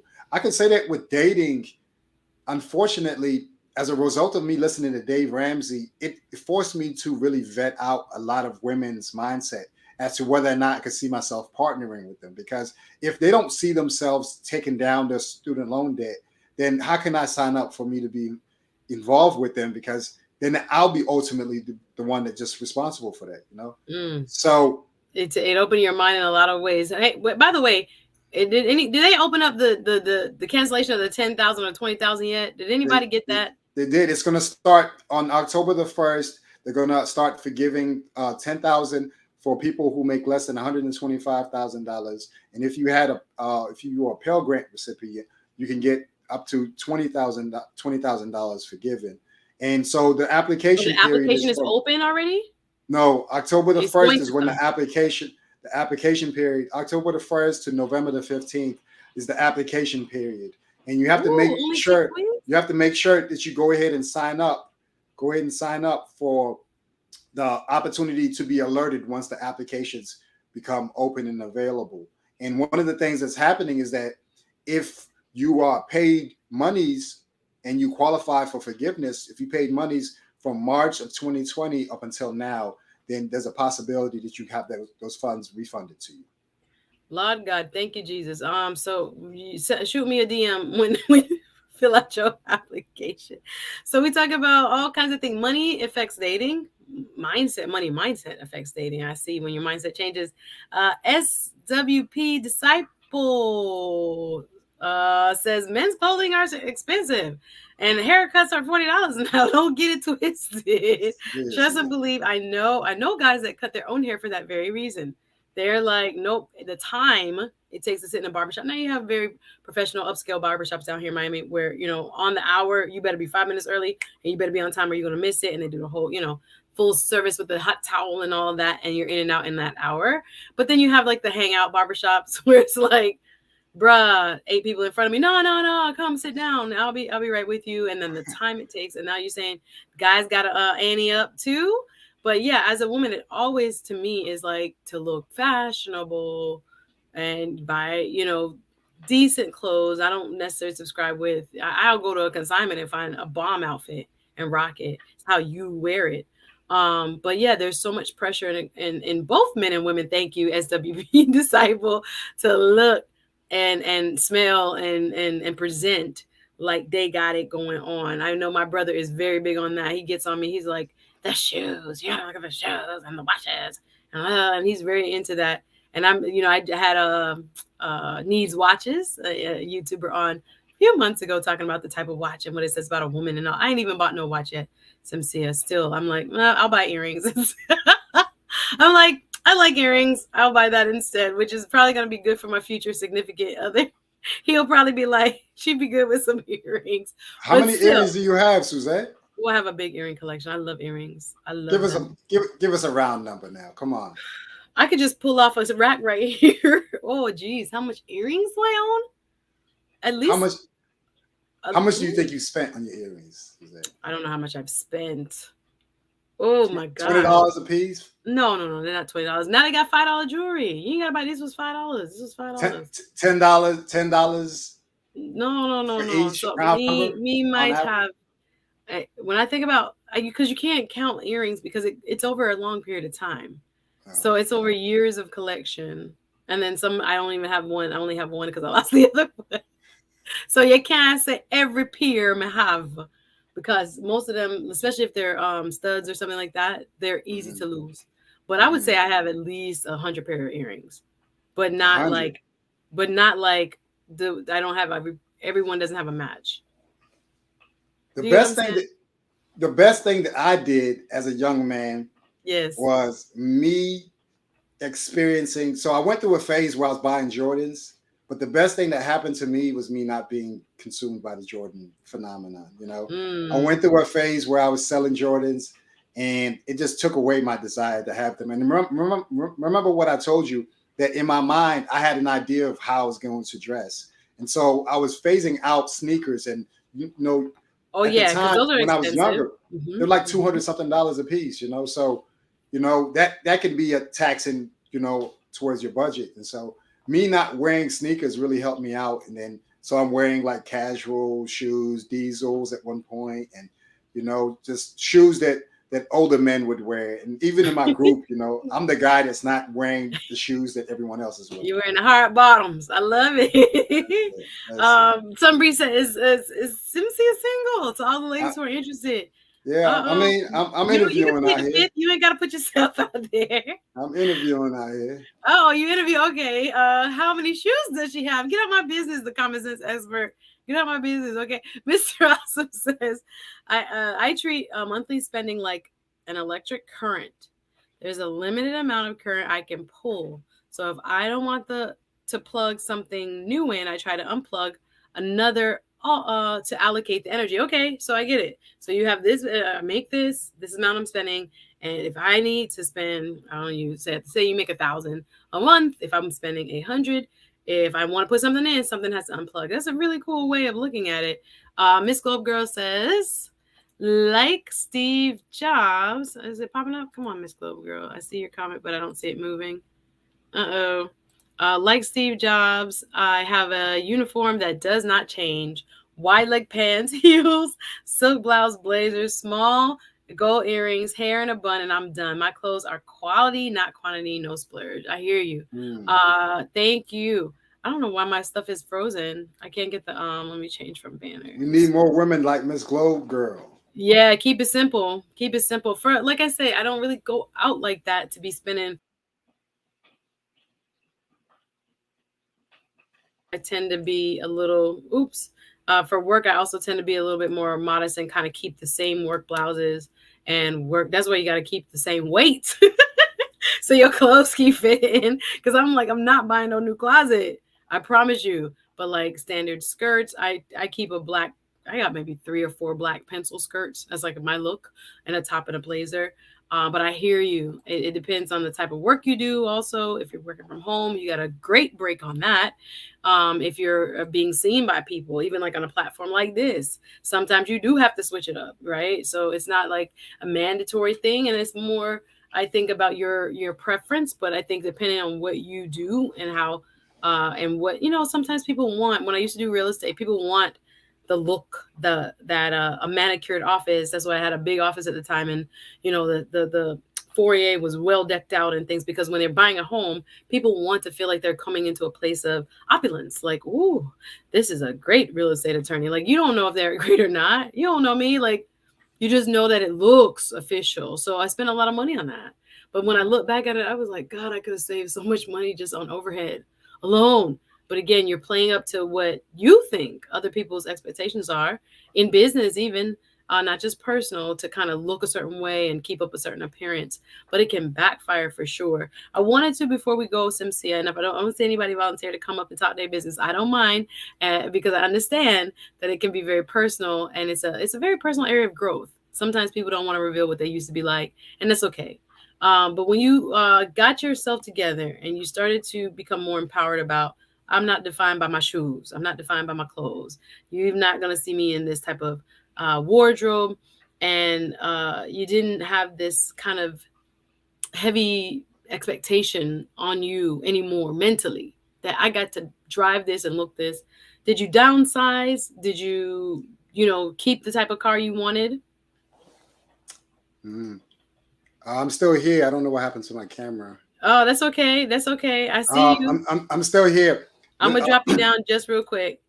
Once you come back up, I don't know. The internet don't want us to be great, but Simcia is doing work, y'all, and I'm grateful for him and talking about how he was influenced to kind of change his mindset and not look at what the expectations were on him for keeping up a certain appearance and trying to move into the mindset of actually being successful and doing things that I want to do, or buying it because I want it, and not because I think this is what other people want of me, or how I will get the ladies or get the guys, or even get acceptance in a social group. I think, again, it is a very, very pervasive mentality in this modern day society that people want to, seem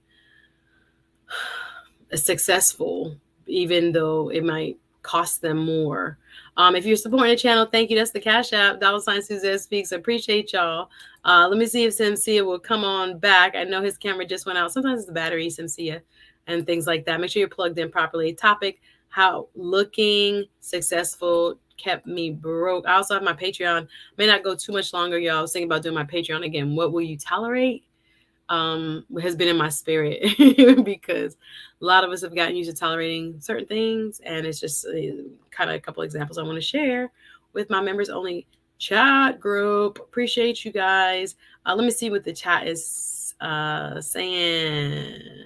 Sunbreeze says, what is he looking for in a woman? I see in the back, Bernard S. Let me see. L. Nixon said, me too, bro. I didn't go crazy on them. Oh, the Jordans, the shoes. I'm glad I missed that too. Shoes and sneakers. I just remember my mom in high school buying me shoes. I played sports, and I remember this one pair of Nikes, and I was like, Mommy, I want this pair of Nikes. And she had set a limit. She was like, no, only $60. And what kind of $60 shoes? I was like, you have to at least give me 100. You have to at least get, like, I remember begging and pleading. It was so important. It's like 9th, 10th grade. I'm like, oh man, I need to have this. And it's so real. And I just know that there are kids that for them, it's like the identity is already being established. Bernard, I'm gonna bring you up real quick. Simcia, I don't know what's going on, babe. I wanted you to finish up strong. Thank you. L. Nixon says, love the topic. Thank you. Somebody's want to know what you're looking for in a woman. Bernard, what you got to add? How you doing? I'll give some. I keep saying Sunbreeze. Simcia a moment, but go ahead, sir. How you doing? No, you good. You're doing good. I was with I still have my grandson, but I was with both my son and my grandson, and my son, he just finished soccer. So what I wanted to come up and say was thrift store king to this date, and people don't even know it. Now Mm. I will go get my dress shirts either from my tailor or from different places, Joseph A. Bank. But usually, the way me and my wife roll or I roll, it has to be on sale. But like people have been seeing on my shoots, what I've been doing was I would take my ties and make them into bow ties instead of buying a bow tie. Oh So if you wow. go to so if you go back to like two shows of mine, I'll tell you, hey guys, this is not a bow tie. This is a tie made into a bow tie, and I do Cool. stuff like that. You know what I'm saying? Just make and Yes. it's. I use one of my dad's 1980s ties that looks like an insurance tie, but I made it a bow tie, and I got so many Yes. crazy props for it. So you can do simple stuff like that. But I do agree, and you probably know as a lawyer, but men will tell you, and I got that from lead attorney. You need some good dress shoes that are I'm about to say walkable, shoes. good shoes that are good walking shoes. You know what I'm saying? And For I us, a tell them, good black pump, a good nude yes, pump, you have to have those are yes, staples. Even though, like, I yes, might not love to go to the mall, but I will go to a Macy's or another department store to get a good, solid yep, black pump or a cream pump or a nude pump to match my skin. You need those things. Certain things are staples that you're gonna have for a long time. right, Yeah. right. And I tell people, and I used to, and my brother, oh my God, every other week, oh, I just got the jean Jordans. I'm like, what are you doing with all these? So he's been collecting shoes since we were kids. Like he loves shoes. And I'm like, and I tell him and my son slowed up because of my grandsons. First of all, Jordans are not good walking shoes in nobody's Mm-mm. theme park. And you learn that very quickly. I don't care how Yes. cool you look, your Yes. feet gonna be beat up at the end of the day. You better get you some Skechers or It's some something with walking some Nike shoes. insole. Yeah, yeah, some Skechers or some Asics or some walking Nike running shoes when you go to these theme parks. So when I used to take my son in them, that's what I would wear. I was smart I enough wear as a young New man. Balance. I used to love. I like Asics. Yes, I wear Asics a yes, lot when I exercise. yes, And New Balance. Though you yes. gotta have good firm shoes, man. You can't be playing with your feet. Yeah, Talk about yeah. you You wearing can't. Jordans out. Come on now. Yeah, I mean, And you even look some of good, those but you stylish hurt. Nikes, they're not good for your feet. Like Nope, those really cute colors, and you have it nope. like I see girls that rock them with the dresses and whatnot. I'm like, those are only for coming out and looking cute for the short term. Those Exactly, are not exactly. walking shoes at all. Fact. So I Simpsy tell is back. people, I see him. Come on, bruh. You ready? yeah, come on, bro. So Yay. I'm gonna tell everybody another trick I do in Mm, my area where I grew up at. There's two specific thrift stores. One in downtown Norfolk, Virginia. All the wives of the lawyers and doctors drop their husbands' shirts and suits off still with the tags on them at the thrift man. store. And I'm talking about high end stuff. No, Like we one, have a couple of those in Palm Beach. All right. yes, All right to go to yes. a certain thrift store What? because I know I'm And getting you almost brand new clothes. Yeah, absolutely. exactly. Absolutely. So that's the trick. I'm telling everybody, even where Simcia lives, because I know where he lives at. He's like in the Triangle area. Any area anybody's in this chat that's watching the replay, you go to the area where most people have those 500,000 up dollar houses. Go to the closest thrift store there, and I'm telling you, they get different stuff. And then if you go on a Sunday, people, here's the trick. If you go on a Sunday, everything they didn't sell in their yard sale is there that Sunday and it's on discount. Oh, I be killing them. See, people don't like to admit that they thrift. I thrift. Oh, I I don't do. go to a thrift store every week, but when I want No, certain no, things, I don't mind a consignment shop. I'm no, like, at all. do I need to buy the new version of that No. boot? It's only cold for 2 weeks in Florida. I don't Hello. need a whole boot collection and a winter collection. I'm not gonna spend how much $100 on a boot that I'm gonna wear Right. last week. It didn't even get cold Thanksgiving. We usually get colder at Thanksgiving, climate change, but it's not even colder at Mm-hmm. Thanksgiving anymore. It Right. get cold closer to Christmas now, and you have a little Right. cold December to January, and that's it. So when I'm That's gonna it. go spend all this hundreds of dollars on boots and stuff? Only when I might visit my cousin actually, but before the end of the year in Charlotte, I'm gonna have to go buy Mm-hmm. fake warm clothes at the mall because we don't even Right. sell proper warm clothes that's insulated and whatnot. I have one pair of fake Uggs, and that's it. I'm not buying no like Well, it's funny you say that. It's fun. See, I'm giving y'all all the tricks. So my wife, she loves Macy's. So when she went down to Florida for her job at one time, she would get the Uggs in a warm climate, and they're cheaper because much it's not cheaper, winter down there. much cheaper. Yeah, I Much look cheaper. and I'm big on shopping. My trick is at the end of the seasons. So even just Yes. now, when summer is going out and Yep. fall and winter are coming, all them summer clothes were just on the main floor and just got put on the sales rack. Nothing wrong with the clothes. Exactly. So Exactly. always for me, right around Labor Day, I have to go Mm-hmm. check them all because I know they're getting rid of all the summer stuff. And it's like, again, we're summer all the time. I'm not going to run out of summer Right. clothes. Right. And So so I can get you it on sale. It'll be $100 this week and I'll get it for $22, $23. It's like, exactly. You I can don't get I don't five of them play for the about price that. of one. Some people are not Yeah. big on like even the Marshalls, the Ross, the TJ Maxx. I don't mind Oh, them because please. of Let me tell you y'all gotta like something. to pick. You gotta walk and dig. Now you can't just go up in there Right. and find So everything. so y'all But go bringing up my ahead. retail days when I worked at Old Navy. I was a shift manager there back in the early 2000s. The other trick is ask the right question, just like Suzette is, like a lawyer. Okay, what days do y'all mark stuff down? For Old Navy, it was on Tuesdays. It was in the middle of Mm, the week. So you yeah, come in on Tuesday night or Wednesday, you kill them. So all you yeah. got to do is go into all these specific stores. You know what I'm saying, Simcia, and be like, "What day do you mark this down?" When you Or go for to, me, you the know, Ross and them, you ask a Marshall's lady, when do you get your shipment? Especially when it comes to exactly, purses. I'm like, so when the exactly, purses come though? When is the new purse? So exactly. they have some high end bags, but people never see them Yes. there because people know as soon as they come, it's gone. And you can even eBay those things and sell them, resell them if you wanted to. The chat is agreeing. They say get you some Pumas, get you some K Swiss with Yes. memory You gotta get them foam. walking shoes, and New then Balance is classic. Yes, for comfy. you Suzette, or what you were talking about, because my wife's brother bought her a Movado before I met her. But if Mm. you go to TJ Maxx, and Simcia probably and Gray Peel and some other brothers in here agree with me. If you go to TJ Maxx or some of these other places, you can get an Invicta watch that costs about $250 for like $89. Wow, that's probably gonna Are be my you? Christmas gift to I'm myself. telling you, or you go I get a said I was gonna diesel buy watch. one, but yeah, Yeah, I can do. yeah. Yeah, I'm not big on the overpriced. Like you have down here shops at Bal Harbor, and you have women Mm-hmm. that are they're so committed to saying they're standing Mm-hmm. outside of Bal Harbor. They're so committed to saying, "I got this at the shops at Bal Harbor." Like it's like a part Yes. of the A mindset style. that Yep. I'm good It's a enough or style. I've made it. Yep. Baby, I'm finna go to Yep. the Marshalls down the street and I'm gonna kill you on the outfit though. Like I will like Exactly. and I'll pay $49.99 for mine.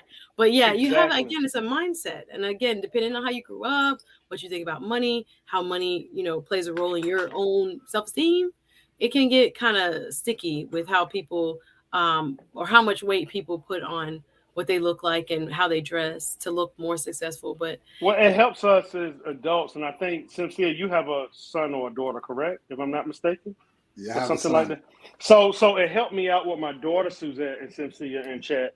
Well, my daughter, she's the last one, but her first 2 years or 3 years, she went to a Christian academy, so we didn't have to worry about the extracurricular activity type clothes you're because right. they had a uniform, and she wasn't pressured to be like, "Oh, you got on some kids."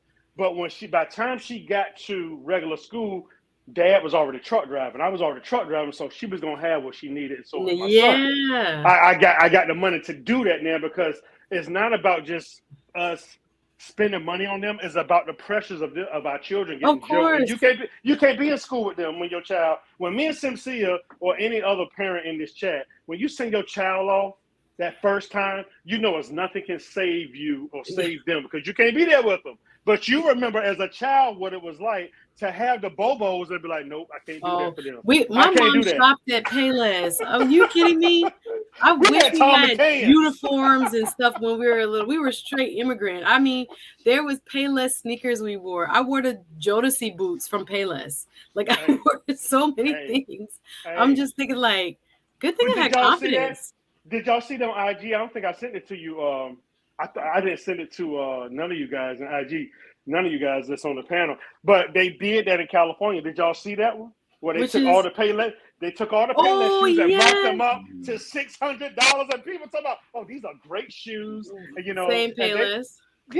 My yes, mom, they worked so hard. They were just trying to make it. Okay. We was at the Payless exactly. and we felt good about it. We were like, oh, I remember this one pair of sneakers called XJ900. And my brother was at the bus stop. He was like, I got on XJ900s. And they was like, what? It was so crazy. Hey. And we're like, we're immigrant. I don't know what to say. But no, we Right. had a lot of people that were, I guess we were working class, but middle class mindset.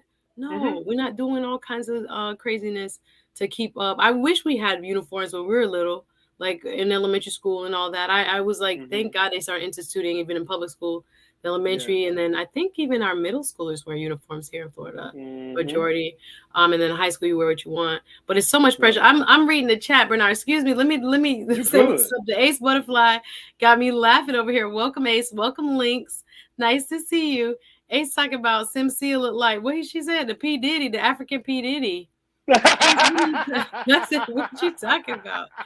Ace is so funny. Let me find the comment. She's talking about, oh, Mr. Awesome say he's taking hella notes. Okay, we're hoping we help somebody. Yes, she's talking about, he reminds me of a South African P. Diddy. I think that's a compliment. I really do. The common sense expert said, however, he can never find clothes in these stores. He's 6'2". You need help shopping. I'm sure you're going to find something. Oh, yeah.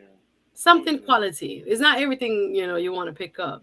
Come on, bro. You just go to the rich section. Just like Bernard S. said, go to the rich section.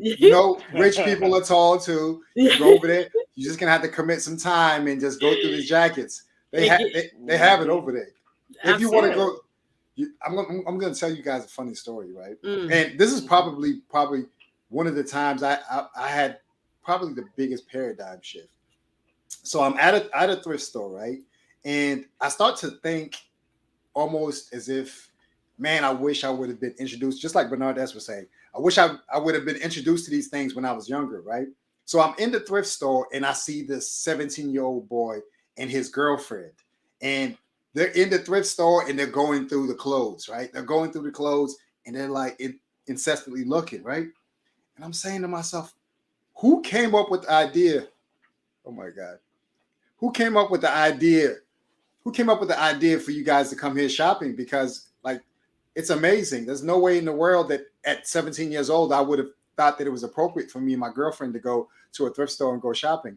But so I commend young men who are able to get beyond the whole impression of having these items. From early. Their parents teaching them and they have accepted. Why would I do that?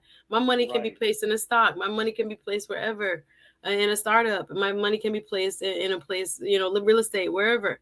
But yeah, these kids or some of them are getting the message. Some of them are getting the message. Thank you. Yes, last call for insights at XJ900 had an arrow on them. If I call my brother right now, we'd have a laugh about it. We wore our payless proudly, okay? People clowned them, but they became popular. Trust and believe. Ace Butterfly, thank you for joining. I just had the basics and shop after the seasons. Exactly. I just buy the basics and shop after the season. I'd rather spend money on quality food, groceries. Exactly. I agree. And maybe for me, even a little travel.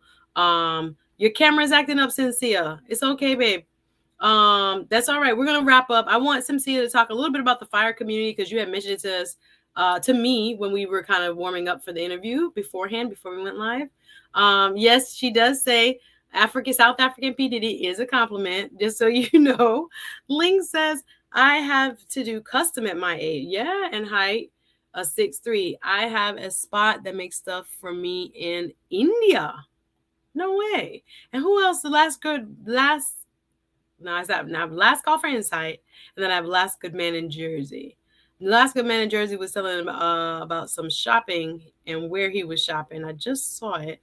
Hopefully I find it again.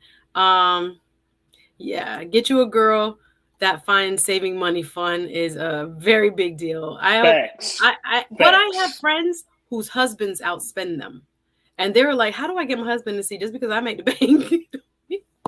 Don't mean he gonna go deep. Like he makes money too. He works. I'm thinking about one specific couple, but he likes to spare no expense, put it like that. So it can go both ways is what I'm saying. Get you a man or a woman that to me, yeah. And I like to stay on the men, and I have some family member or a family member or two like that. And me and my first girl cousin, Honey Love, that comes in the chat, talks about them. It's like That's for the men to me, and I'm saying this to men because it's not talking to Gray Pill or Ace, but any of the guys in here. But it's like that comes with a sense of maturity, Yeah. guys. You just because your wife is making it, or I know some guys who wives make it more than them because their wife might be a doctor and he works where I work at, and the other guy, his wife is an anesthesiologist, works where I work. So but one splurges and the other won't, but really both of them splurge. They buy all these expensive toys like campers, and one bought a slot machine for his man cave, like for real. That comes with a sense of maturity. Guys, you got What? to grow up on that. And like I said, Suzette's up here and she's not confrontational. This is my sister. But I let women handle women. But when it comes to guys and somebody says something like that, like one of your girlfriends you talking about, he need to grow up. I'm just saying. I'm throwing Yeah. it out Hey, there. Gray He need to grow Pill. Point well taken, Mr. Bernard. Let me see what up. Gray Pill has to say. Hi, Gray Pill. How are you? Hey, Great lady. deal. Hey, how's everybody doing? What's going on, man? Good. Good to have you. I see you in Appreciate the it. chat. What are your thoughts on the looking good, keeping me broke topic? Yeah, my brother went through a lot. I'm glad that he learned his lesson, so that's a good thing. Um, Similar story, but nothing as slapping TVs in there. I just pretty much my summer. Uh, I just bought a 2001 Chevy Camaro with the T top. Mm. Heavy at the doors, very sensitive on the pedal to the point where it will just burn and spin out. And I think I maybe paid like 1,500 for it. And anybody that's like back then, like Bernard and other guys, anybody's over 50, whatever, they'll see that car. That's how I was getting attention. Oh, no From doubt. Still yeah, to from this that. day. Yeah, I would stop at a red light and it was like, hey, that car's cool. So my mindset wasn't let me see how many girls I get, because where I'm from in Jersey, we walk, we bus, we catch cabs, we easily can get to where we need to go. I had the license, I was young, I wanted the car. The car was actually sitting behind Dunkin' Donuts where I was working at, and the only time I actually could get to drive it was when the snow hit. So I was literally, again, a sports car in the snow all over. So that's how we do in Jersey. Because here in the South, and shout out to you, brother, in North Carolina, but Georgia and some parts of Florida, they very unprepared when it comes to any winter and rain. So they're always in ditches. I don't know why, but they're always in ditches. So it was just a fun car for me, and that was it. I just loved the speed of it. I would just take it on parkways, freeways, highways, and just go. So that was my experience from it. Far as nothing added to it, because that just never was me. Unfortunately, my mom always beat in my head about the value of stuff. Because I didn't even have Pumas. I didn't have no Jordans. I never had Timberlands. To this day, I still never purchased any of those. Especially Jordans and Timberlands. I probably had Spaldings. I had Ewings. I had Not the Ewings, yeah, yes. I had Jordache sneakers. Right. Jordache. Oh But my here's the thing. gosh. Watch this. I don't know. Watch I this, just remember everybody. Jordache jeans. Oh But my. watch this. Yeah, Watch this, those two everybody. Wranglers, Lees. Watch this, everybody. It still does not make my brother no less than a man. See, this is where everybody Mm-mm. get caught up at. This is where everybody get caught up at. Just because my brother just said what he just said, it does not make my brother less than a man. This is and when you get older, they're gonna find out he's more of a man because he's a smart shopper. Well, I got you. I got you, brother. yeah. No, Well, it's true. either way, I was fine. I never, Yeah. that's what I like about Bernard, because he reminded me of my friends in my inner circles when I was in a teen, right? Because I never needed to speak up for myself. We invalidated each other. Like if somebody Mhm. said something about Bernard, no, this is not him. If somebody said Facts. something about me, no, someone else was come up. So I appreciate Bernard for Facts. that. But No doubt, bro. I never had to validate anything what I did. It was just either you like me, you don't. And I was still laughing then. I'm still laughing now about it. Down to I probably had like a cut off sleeve T-shirt, all these little stories I had told, but you just learn from it. So it You remember happens. these? That's great, Gray Pill. And good for you for being able to share it, because I think most of us, you, have some part of our childhood tied to off-brand, non-fashionable. Mhm. Again, some people's parents were really hip, not mine.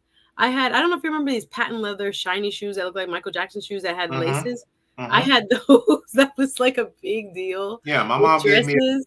Yeah, my Oh, mom gave me a budget. She just said when anybody that's ever remotely lived in any part of Jersey, Essex County, Union County, for like at least a year, there was Valley Fair, there was Union Market, and my mom would gave me a budget. She's like, "Hey, you only got $50. Pick a sneaker," yeah, and that's yeah, what. exactly. No, I used to fight and cry and be like, I don't want that one. I want to save up and put 2 years together and give me the $100 ones. I Yeah, was I was really that guy too. please, especially when I got to high school. But before, it Yes. was kind of like they gave us that. I don't even think my parents took us shopping. I was trying to think. Sometimes they did, and then sometimes they just brought home the clothes, and they were like, Yeah. "This is what Right. you're wearing." Oh no, Right, I and never. it's crazy. It's crazy y'all saying that because, oh my God, I'm about to mess with y'all here. I always did fine because my dad was a stylist type guy, Stacey Adams, but he was a truck driver. For Christmas, he would buy my mom no less than 9 outfits with the hat and everything, right? Ooh. So by the time I got to high school, I almost got best dressed. But what did it cost Bernard? It cost me my dad. He died. So when he died, my mother had the money to keep it up, but it cost me my father. You see what I'm saying? It cost me Yeah. my father. And So I you're said saying like again, y'all. working hard to keep up with the Joneses, Right, keep up the look, right. keep up And all we didn't that. have to, right. The insurance was bomb, but I'd rather have had my dad and just dress the way I dressed Ugh, that's tough. instead of having, you know what I'm saying? So Oh no, going back, and that's a hard yeah, lesson, harsh right. So lesson. so what y'all are talking about, we full circle now because as we get older, I commend people like Gray Pill. I commend people like my brother Simcia because and you, Suzette, because we are what it is now. And people like Andre 3000 and some other artists, they made it cool like that. Because they won't Yes, wearing the name brand. They won't yes. wearing the name Like Tribe Called it Quest, was the Tribe Called Quest and all them, and he's from up Jersey. I mean, Gray Pill know where I'm going, but some of the hip hop guys, they made their own clothes. They yes, just made their and own clothes. boho chic became cool, like to Yes. look a little like ooh, a Yes. little bummy. Thank God for that. Yes. SW Disciple, thank you for the love. Off season shopping is clutch, 100%. I don't like I said, I don't even go shopping that much. I probably went shopping even during the pandemic. I did like one online shopping when I forget what was closing, maybe Ann Taylor or something. Well, I forget which store was closing, and I was like, oh my god, let me get a few things. For like a whole year, we didn't go nowhere, so there was like no reason to buy anything new except for some blouses because I was doing a bunch of Exactly. Zoom hearings. Like that was it. But no, I'm not that. I don't know, caught up, if you will. I like to look nice, but it doesn't have to be a label for me. But a lot of people, it is like what they call label whores. It's a strong term, but people are very That's new. obsessed with. I don't put nothing on my body unless it has this brand name on it, or I don't buy me this perfume. It's not brand name. I'm like, yikes! You gotta calm that down. I bought the best Escada at Marshalls. When I went to Jamaica, I bought just as a thank you gift. I was staying with one cousin, and I bought her an Escada. That thing smells so good. I was like, I hope they got more at the Marshalls. I bought a second one. That thing smells so good. I would have never even have tried a different brand Right. had it not been affordable at Marshalls for me to give as a gift and then get one for myself. So yeah, I don't know. I like those type of surprises. The common sense expert, thank you for the love. Appreciate the super chat says. Great topic. You can talk about this all day. Just want to support. I see you, Sim, fellow mastermind. Yeah, we're gonna wrap up here shortly. But yeah, I think a lot of people can relate. Link says flea market shopping is back from It back in the never day. left. It I was never gonna left. say it's back in the day, but it's back. Yeah. People back at the flea market, back at all these places, Yep. mom and pop places. Yep. It's getting a job. It helped getting a job in high school. Okay, cool. I wasn't allowed to work. That was big for me. It was like, no, you can't have a job. I think I did counselor during like a summer or two. I did too. Members only Jack, but I still don't think that was enough money to buy me meal No, back it to school. wasn't. It wasn't. It was like to get me out the Oh, house. Where you Splurge ain't back in the lying. day.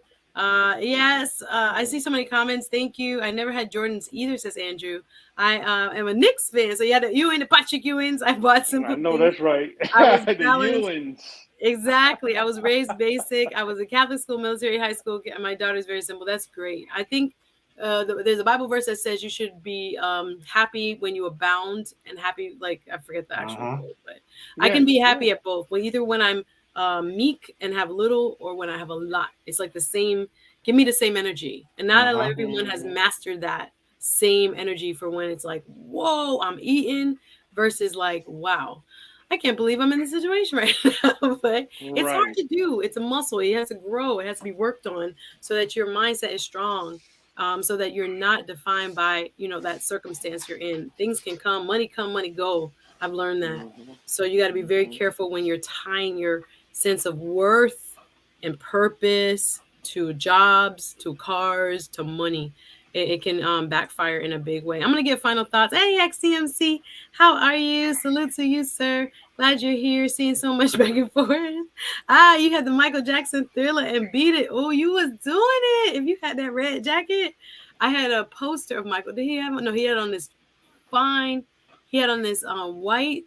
It was like a white shirt, white pants with a yellow vest. Do you guys With the remember? yellow yep, the yellow vest Yes, and I the had that yes, Michael Jackson yes, poster. I'm looking at it with the Jerry yes, curl. That was my yes, dream. But we yes, didn't go to like concerts. I couldn't afford. My parents couldn't afford it. That. Like, are you kidding me? It was like you listen to your radio. You was all right. I'm yeah. looking for a young lady with that is financially conscious. I think a lot of men are shifting in that direction too. Before it was like, it's just harder, and you need almost always, if you're dealing with the 80% majority, two incomes to survive. So this idea Mm-hmm. of, oh, my man got it, my man, maybe sometimes, but not all the time. It probably is going to take two people to give you guys the lifestyle that you want. Anyway, I'm going to take final comments. Link says, I have an online spot in LA. You get colognes. Put me on, Links. Can't tell the difference. Most of the time they outperform the originals. They last long though. They don't be Oh yeah. Yes. Oh Yes. yes. Yes. Yes. Links. Send me that part Yes. on Instagram. Because you know what I Yes. want? I want 2 bottles. There was 2 that I really thought were too expensive and I haven't bought them for myself. I remember going to my friend's house and she had the Chanel and I was like, ooh, can I use some? And they have picked up the bottle and sprayed one spray on my neck. That was it. I Hey, was hey, like, hey, 𝗕𝗥𝗢𝗄𝗄. Hey, 𝗕𝗥𝗢𝗄𝗄. You my boy, but Rondell, I'ma spray I was this and walk like, through it, okay? what? You should have just said Damn, no. You should have Suzette. just said no. I ain't She mad at her. sprayed one spray Damn. of the Chanel on my neck. And I was like, okay then. All right, let's go. Oh We'll go. my God. No, I was see, like, I guess I no, can't be see, mad if your see, the bottle. real cheap people, the real cheap of us will just go to the store and No, try it no, on no. and then go out.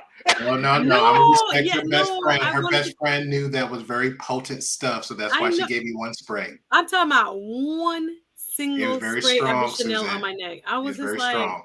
Oh I know Quality how much you stuff. pay Jesus. for that bottle, but yes, Links, put it in the chat. It's just for the people who are watching online. Put it in the chat. Put it in the chat. I So know I that's want to right. know so I can I want to try a couple of bottles of things that I would want to buy, but to me, I'm like, I'm not there yet. Oh, and I'm glad you said that, Suzette. I'm making this announcement this weekend on everybody's chat because it came out like 2 days ago. So, 𝗕𝗥𝗢𝗄𝗄, I know you can check it out, Simcia and you. YouTube is starting to let everybody play anything they want, and they're gonna pay the artist like IG. What I You will not, mean, you will music, not be, you will not be getting no emails. They're gonna no start paying the copyright artist. strike. Nope, they're gonna start. They go look it up. It just came out about 3 days ago. Yep. Hold Because on. IG is already doing it. So what YouTube is doing is saying we're gonna do the same thing. So when you play music up there, they're gonna start paying the artists, and they'll find a way or whatever, somewhat to, Hold time out, because that's kind of I That's mean, game changing. well, hold time out. There's the 2 parts of that because they always paid them regardless. But what happened is you will get the strike. So you had an option to either you won't get monetized for it, but it'll go to them. So are we saying that we won't be shown the copyright strike? That's what it sounds like, because I just found out about it through another content creator, and they say the email just came out. So this is one thing I would say about KS. Everybody don't understand. KS was on his game when it came to YouTube rules, because he will always go read it, and most of the time I would learn it. But when I first started about no a year disrespect, ago, no disrespect to the dead. I read stuff too. Yeah, no, Point I'm not taken, saying you though. don't. Point Oh, taken. yeah. Point taken. But I'm just saying, we all as content creators always got to be careful when it comes to YouTube. Always. I'm definitely gonna look that up, I'm just Bernardus, saying. because Correct. now I'm curious. Because You it would know. make I already know the intro music I want. Like Correct. I'm like, Right, oh, right, right. change We the all know the game. intro music we want. We just don't want to get stuff taken down. Yeah. Yeah, And it's then right now with me, I pay with epidemic sound. I pay for them, so I don't even worry about it. Nah, I I got I people. know. I There's never some know. real music. Sometimes I'm in a mood and I just want to play a song, and it's like, all right. exactly, So, exactly. but yay. By the way, Ace says, just in case you were wondering, the Central Park Karen, the lady who called the police on a black man bird watching. Correct. He has a job at National Geographic. Yep. Yes, now he got Yep. a show. Thank God, on National Geographic. Did not win her lawsuit against her former employer. So the people who fired her, she sued them for losing her job. Did not win. Man, there's actually so many. And he got hired. He got hired at Yes, National and he got Geographic. amazing opportunities from it. There's so many Yep. legal stories right now that's out. Y'all want me to talk about Nia Long? Was anybody interested in this? I'm fine with Neil Long. I was going to actually talk about it on my I was end. like, oh, I feel so. That's my sister in movie life. Like, I don't want to like, ugh. Do any of us have hope if Nia Long can get cheated on? Like, is there any hope for anybody else? Well, I feel like that's possible for Beyonce got anybody. cheated on. If Nia Long gets cheated on, Yeah, but we're missing a gap of that context conversation because remember, every relationship is case by case basis, right? So again, they was both residing in different locations. He's in Boston, she's primarily in LA. They're not married, they have a kid. So that's pretty much the dynamic. Engaged for damn near 7 years? Nah, you could call it engagement, but they girlfriend, boyfriend, baby daddy, however you want to put it. But they still in different locations. So as a man, 9 or 10 times, hey, he's still doing his thing. Yeah, and we don't know the dynamic of their relationship. No, and that's why I didn't really want to comment on it because I was like, you know what? I don't really know what their arrangement is. But that's the basis facts of it right there.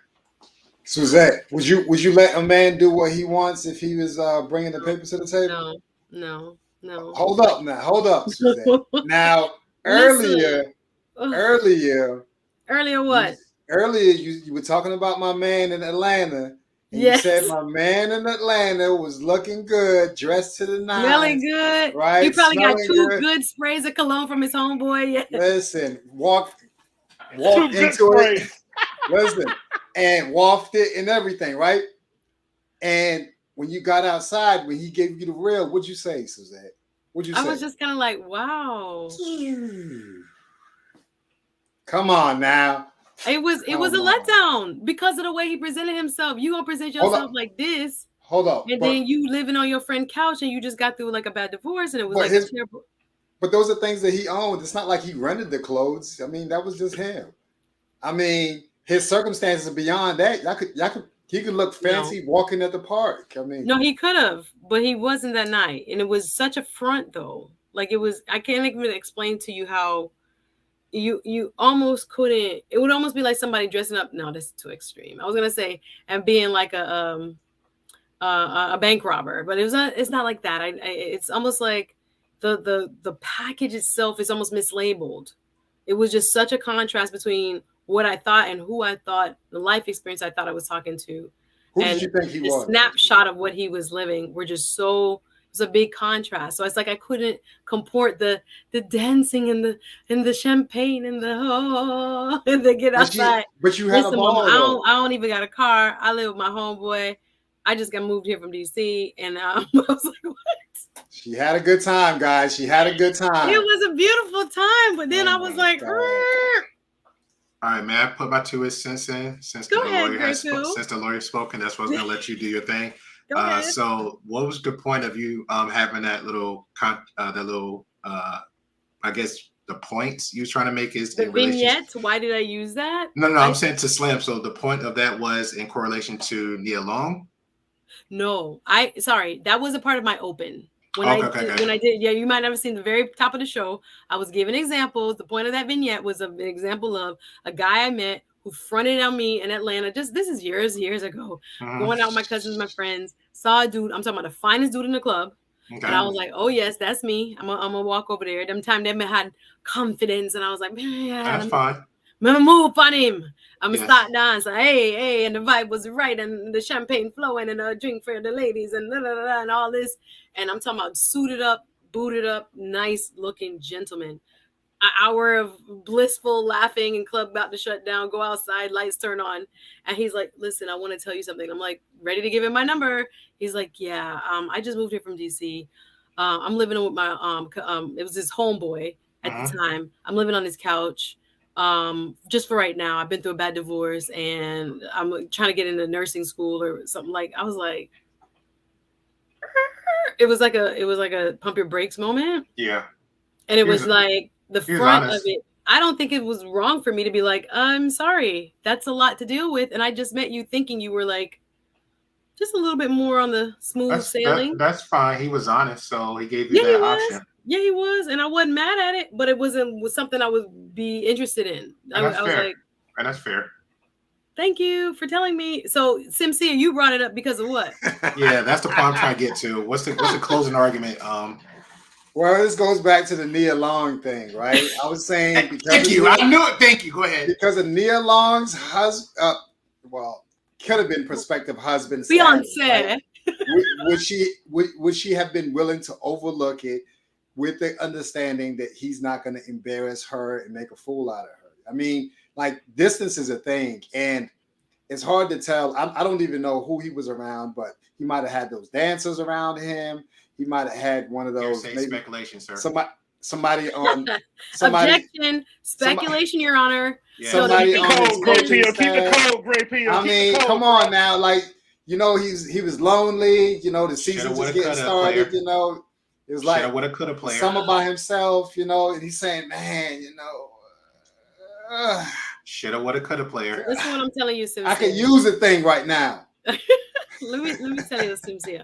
It's a lot of men, and this is one the points. I think I saw a meme with Stephen A. Smith on Instagram saying there's a lot of white men doing dirt that it never ever comes out. So my first thing when I saw this come out, I'm like, who did he piss off?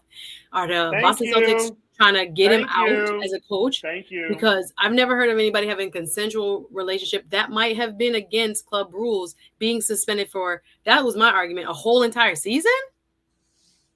I don't know what their rules are, if that's what the handbook says, their employee handbook says. But I thought that's a stiff penalty when there wasn't a crime committed.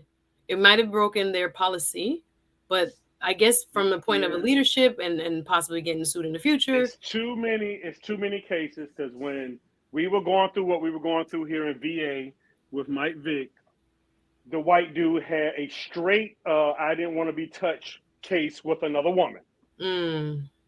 Going on the same exact time on the Falcons. And nobody never heard about it. That's what I'm saying. Like, they pick and choose. That's my point.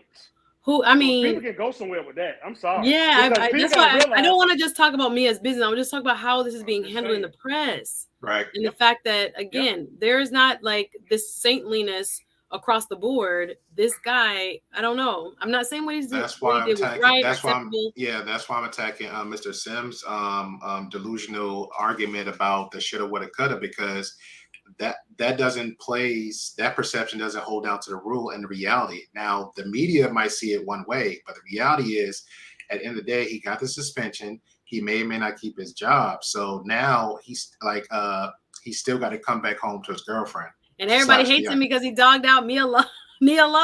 Yeah. Let me read a couple comments. Y'all so funny. Let me see. Andrew, no. Suzette, nah, go play that. No, that was already, the violins was playing on the way to the car when I was trying to separate. Like, bye. Nice meeting you. Oh, that was so much fun. Let me see. XDMC says, for every fine woman you meet, there's a dude in her past that was tired of dealing with her. Oh, Jesus. Mekhi Phifer said that? Oh, Lord. Yeah, no, I'm not living in a box. Thank you very much. Ling said, I'm sorry. If the brother is crowd surfing, I just think he didn't even need to be in a club, period, not much less dating. You got out of a bad situation. I can understand a transition. Everybody has them. I'm not saying that he was a bad person or that he was going to be like that forever. Of course not. But you got to find your way first. Get yourself together a little bit first before you're out there. But I don't think he expected to meet me. I'm just saying. Like, I think he was like, whoa. Here goes an opportunity. Let's keep it moving. Because maybe he seemed like a practical person afterwards. And I was like, well, let me just kind of tell her what's going on. It is what it is. Question, Suzette. Question. Yes, sure. Whenever a woman, when the divorce is final, right? when the divorce is final, what's one of the first things young ladies do with their friends? I don't know. I never been divorced. What you trying to say, Susie? They go out to celebrate the divorce. Oh no, of course. Okay, your point is taken. Yes, so yes, his boy could have very, very well said, "Look, bro, I know you're dealing with a lot. Let's go out somewhere, clear your head, take your mind he off what wasn't you're dealing wrong. with." I'm glad he told me. Don't get me wrong. I'm just glad he told me. That could have been a 6 months wasted, long distance phone call, like whatever. Run away once you read the ingredients. This is interesting. But Suzette, let me say what guys won't say, because I always deal with facts and uncomfortable truth. I've known guys, and I know 𝗕𝗢𝗢𝗏 has, because he's from up top, and that's why I be rocking with him. I've known guys, they seen women so fine they would just lie. They don't have a choice. They be like, bro, you know all what? men lie. Bro. They be like, all men lie. Hey, no, hold on. What's this 𝗕𝗢𝗢𝗏? Hey, 𝗕𝗢𝗢𝗏. They yarning and taking their wedding ring off while they're yarning. Come on, man. Yo, I've seen it. All men lie. They got a lot going on. I'm Ace telling you. Says, my friend had a man pursuing her and he was always dressed well. She found out that he was rinsing his clothes in a small pail, but he walked around like he had $1 million. Simmons petty boots. Here we this go. Girl said it's equivalent to a woman looking good in the club, and then you find out she got 8 kids with 8 baby daddy. Miss Global, I actually found that out for myself, and that was not very no, pleasant. I'm sure this exists. People are walking around, and they out there hunting. And they're hunting, and they know they got a whole situation. What did Chris Rock say back in the day, 𝗕𝗢𝗢𝗏? He's like, why are you here on a Wednesday and you got 5 kids at the house at the club? Why are you here on a Wednesday when your kids at home? Yo, he was telling you something back then. People don't care. There are people who are like, you know what? I want to feel good. I want to look good. Get dressed up. Go out. The guy's presentation was not his. That's the thing. I was just kind of like, whoa. Don't eat in the same place. Oh, you talk about 𝗕𝗥𝗢𝗢𝗏. Shoot, am I saying it right? You Nia Long's fiance. Sorry.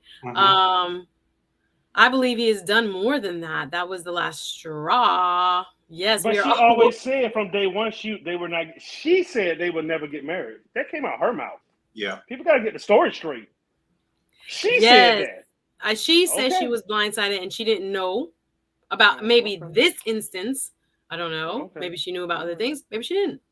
Maybe she thought she had a faithful man. I don't know yet. This is the other thing. Brett Favre apparently getting paid $5 million allegedly for being a spokesperson for was it Mississippi? He was messing with the welfare money. Yeah, he was talking about like the welfare system, and they paid him. Yes. For doing so-called public service announcements. I'm like, Brett, you're not the welfare queen. Are you the welfare queen? But again, it's not even making it's Black Twitter, Black Instagram that I see it on. I don't see it on mainstream yet. I don't know if I could be wrong or if it hasn't gotten there yet. But they're selective. People, the mainstream media is very selective about who they make villains. Right. And they live up to that stereotype. Yep, another Black man who can't keep his, So let me put this in perspective. Let me show y'all a lady, and this has nothing to do with Nia Long. Watch 𝗕𝗢𝗢𝗏 go with here with me because he's a brother I don't have to question. When they asked Vanessa Williams about Michael Jordan back in the day, her exact words, "I've never met that man." In the conversation. Wow. That's exactly what she said. I'm thinking in my head, I'm like, that's Michael Jordan. You, Vanessa Williams, is no way possible y'all never met. But what she said, and they never interviewed Michael, she said, I never met that man in person. In the conversation, real? And you never heard about it again. You never heard about it again.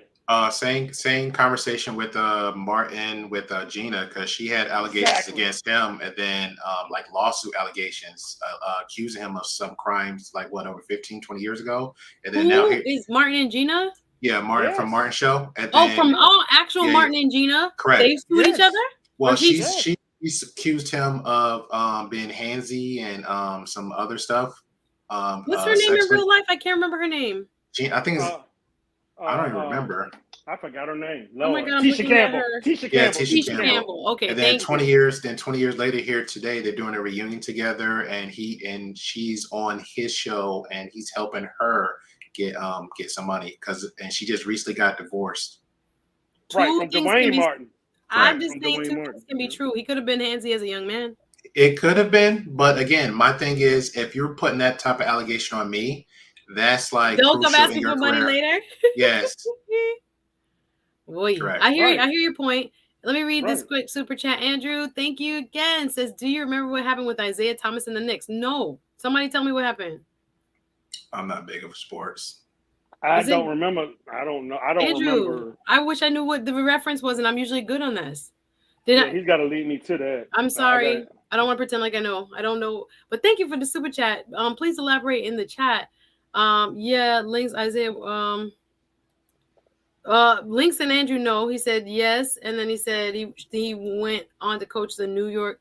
So was he cheating on his wife? Link says wow. So I guess it'd been something. Yeah, incredible. Maybe. Thank you. 40 boom in the building.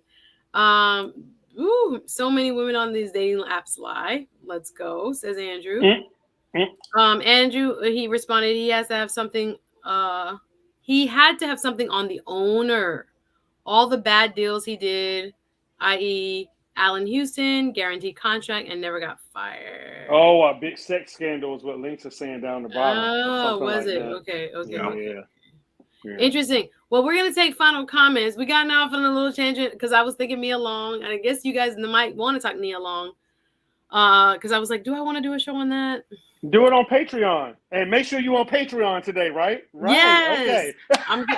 Listen, I'm thinking maybe I could do the Nia Long, and I also want to do What Will You Tolerate, but maybe I'll do the Nia Long today. Let me if I'm gonna do Patreon, I gotta wrap this. So let's get final comments. We gotta get something to eat. Yes, Andrew. I'll go ahead and go and let my brother. There was some sort of scandal with the staff member of the Knicks and Isaiah Thomas. Okay, I gotta look back at that. But yeah, I just thought the way this is being handled, it's so public. I don't know. Like people violate HR rules all the time, and I know it's a head coach. He's a head coach, right? And he got a full season suspension. So I guess that's why it's public domain. But I'm not sure. Sorry. I'm gonna let you eat. Simcia. Final comments though. We gotta make it. Yes, this what happened to me. I'm so sorry. I was doing my last Patreon. Thank you, Bernard. And I'm like, why is there 66 people on my Patreon? Hey, Great Peel, she was not on Patreon and she was calling names, right? I'm blowing up her phone like, you're not on Patreon. You on regular YouTube. Don't be saying that. Keep her honest, brother. Keep her honest. I thought, bro, guys, I'm literally like, Lord have mercy. I thought I said it to private.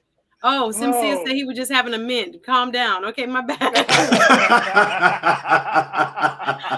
My bad. See, I'm not perfect. Imagine. She's still on me because I held her accountable about my man in ATL. Come on, Suzette. I'm telling you, that's an ATL norm. I'm sure there are 10 other women randomly you can select from Atlanta that had that type of story where a man is literally posing. And you're thinking, ooh, yes. And then it's like, oh, no. Yeah, all of the news around Nia Long also is just really, maybe I'll do a little quick Patreon about it because I've been thinking about it. And I've been, it's a domino effect because people got to remember, back in the day, they were complaining about Montel Williams doing meetings in his underwear, right? Okay. Real story. True story. They had the Montel Williams show. Yeah, that came out. Then it got splatted real quick. So I still think it goes about, like if I'm rolling with Simcia and Great Peel, I can barely be touched because they have that clout. You get what I'm saying? So a lot of that plays too. People got to realize that. And now they're coming after George Foreman. Really? This dude is in everybody's George Foreman is being accused of what? Two women trying to say they didn't want to be touched type situation. Yep. They're coming after George Foreman now. This is a domino effect, people.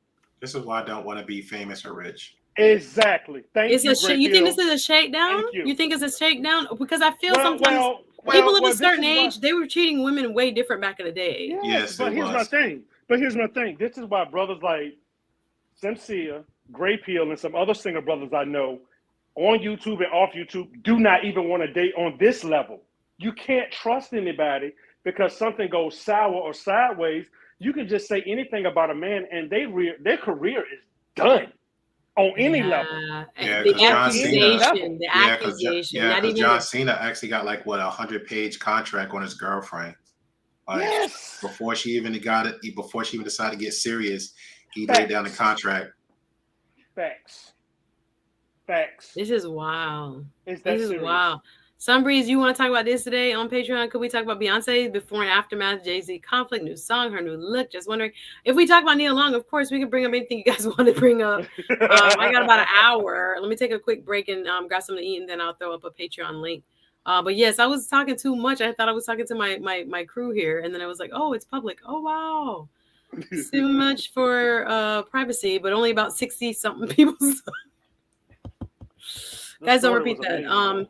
This is why the Me Too movement is dangerous. Now all these historical complaints are coming forward. Like, it's weird, and I think we can unpack it a lot more. I'm gonna go though. Great point, Ace Butterfly, but there's a lot of nuance to that. Yeah. It's I don't know. It's dangerous now, but a lot of jerks existed too. So I guess I can't put everything in the same basket, you know. Individual and unique circumstances to all. And I think not every woman is telling the truth, but not every woman is lying either. So I don't know. It has to be on a case by case basis for me. But yes, Miss Creative. So let me say one more thing. When I did the power of a woman last week, it goes back to my daughter conversation. So watch this, Great Pill. Watch this, Simcia. As my daughter, and I asked my niece and daughter. I say, if something just happened to you, would you? And I asked them separately and almost got the same identical answer. I said, would you tell me? No, because I need you around. Because they know I'm going to react. I'm not responding. A lot of women sit on some secrets, bro. Exactly. A lot of women sit on some secrets. Exactly. So you got that issue going on, but I came back at them. Here's a pushback, Great Pill. You still got this dude out here though. And that's what I tell them. They were like, if you Daddy, look, I know. Speaking of that, Bernard, some of the there, I think actually maybe in Tennessee, they have a police officer, 35-year, I think it's 20+ year on the force, have been involved and accused of sexual assault several times, assaulting witnesses. One lady is accusing him of graping her daughter, 14 years old, pick her up from a grape scene and then groomed her for months and then did it to her. Like, there are people who are sick and evil in the system, even with power, privilege and power. That's the point. Some, like I said, the news has been. I was like, I haven't covered much news and law this week or in the last couple of weeks because it's been getting hectic. Some of the stuff that's coming back, even the gentleman who was terminated in what's his name? Elijah McClain? The young man that was killed in Colorado after the ambulance gave him ketamine, stopped for nothing. The coroner, 2 years, almost 3 years later, just revised the report. First, it was undetermined, and now saying death by overdose of ketamine. And I think, and I'm looking at it, it might be to eliminate the ability to prosecute the policeman and say it was the paramedic who injected its fault, and trying to find a way, because they were just charged now that, Elijah McClain's death caused by ketamine injection, amended autopsy reports now say. So now that I don't know if it's, I was reading the prosecutors are saying, will it complicate the case now against the police officers, et cetera, et cetera. But the point is, you got some crazy people walking around. So unfortunately, the good suffer with the bad often, because there are people that are doing some really nasty, deplorable things. And that's what I'm saying. Y'all save a lot of lives. Y'all, women save a lot of lives with the secrets y'all keep about other men, because you know how your cousin is, even if you don't have a brother. You know how your crazy brother or second cousin Great Pill is. Like, and I'm just using him as an example because I know him, but because people got to understand, when you have that power as a woman, y'all can make or break a kingdom just with the things you know. And I know this because I since talked to women. Cleopatra, baby, since we've been doing it since Nefertiti and them. I'm just saying, it's and like I said, when I gave that pushback to my daughter, she said, and she's led a few marches up in Lynchburg, Virginia, you know, for, you know, not Black Lives Matter, just her own thing. She said, Dad, my point is, I wouldn't tell you unless the person is dead or is years later. I couldn't tell my And father. My father, I gotta tell that pissed. story. Chasing a guy with a cutlass, as we call it. Oh my God. That's another story. Shout out to Jamaicans out there that don't believe their daughters should be dating. All right, Dr. Thunder. It's been a minute, he says. Nice to see you, Doc. Hope all is well. I have to visit you too. I've been very busy over the last few weeks. Up until election, I'll kind of be running like crazy. So, but I got a few shows coming up. I'm glad to see you here, and thank you for the love. Appreciate you, Dr. Thunder, in the building. Yes, we have a lot to do. More we could definitely say on this topic, but I'm going to go round robin. We're going to close it out. Final thoughts. We'll start with the gray pill. Last comments on anything we talked about today. Take your choice. Sure. I'll break one of my rules and address one chat real quick because I think she was asking for a dating advice. I'm not sure. Miss Sunbreeze, she said, "What's up? Did you get the car just to get the girl? What did you get out of it?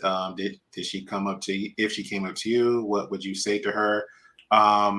Again, it was just a summer fun car. Had the money, you know, back then, $2,000 was a lot of money for me. So I went ahead and bought, I felt like the cheapest, fastest ride. And that just happened to be the classic ride. And I got attention from everybody.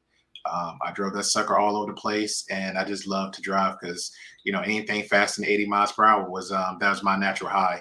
I never tricked anything out about it. I mean, just do your homework on a car, period. What else? Shout out to ha ha ha, I'm taking. But thanks for the story. Yeah, got it. Touche, Sunbreeze, touche. Shout out to Simcia for just telling the story. So that gives a lot of people a good perspective of, hey, you know, you learned your lesson. Everybody do silly stuff when they're kids and they think they, you know, the hot shit or whatever. Everybody went through it in a moment of time. What else? Yeah, it's always bargains. Look for your certain area locations. Hell, if you even got to talk to your grandma, auntie, or whoever, if it's food, clothes, whatever, they'll find it for you. Gentlemen, if you just get lucky and a woman actually decide to give you expensive stuff, don't say no. But hold on to it because you never know in another year you might not can afford it. Last but not least, just give a little shout out for myself. We are actively back for the Great Pill Podcast. Did a stream last night. Nice. Great conversation. Talked about school bullying. Next couple of days, we are doing a women's panel. So you're welcome if you actually have the time, Suzette, for this Tuesday. After that, we'll actually be talking about welfare and the corruption of the system. Because unfortunately, some brothers in the streams decided to say, hey, we're going to get rid of the child support. And so the question is, how do you replace it? So we're going to look for solutions for that because I haven't seen any yet. Interesting topics, and I know you are going to have a lot to say about them. I thank you, Great Pill, for being here. Thank you. And for adding to the conversation as always. You know, you're most welcome. I definitely, Tuesdays right now, Tuesday nights are taken for me. I can't even do my own show. So that's why I have to switch, and I haven't even had time yet to start my pre-recording because I want to switch to pre-recording vignettes.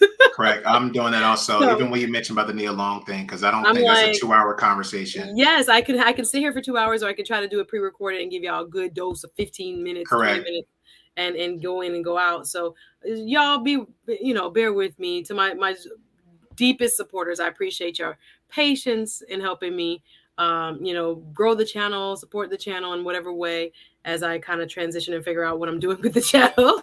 But I appreciate you. Great Pill Podcast. Always a pleasure. Thanks for coming on today. Thank you. And I'll see you soon and good luck with the shows. Mm-hmm. All right. Thanks for the invite. And I'll try to come on, but it won't be before the end of the year. I just know that my Tuesday nights are taken. Bernard S., your final comments. Yes. It's a lot that's been said here, but at the end of the day, it's 2 boxes this sister gave on this show I watch on Netflix. It's called Something Money. And she said, you have a I like and want column and I need and love column with your money.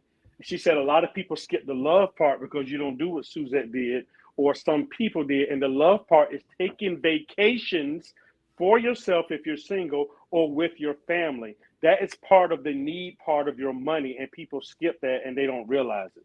She said on the other side of that, you have the like and want column.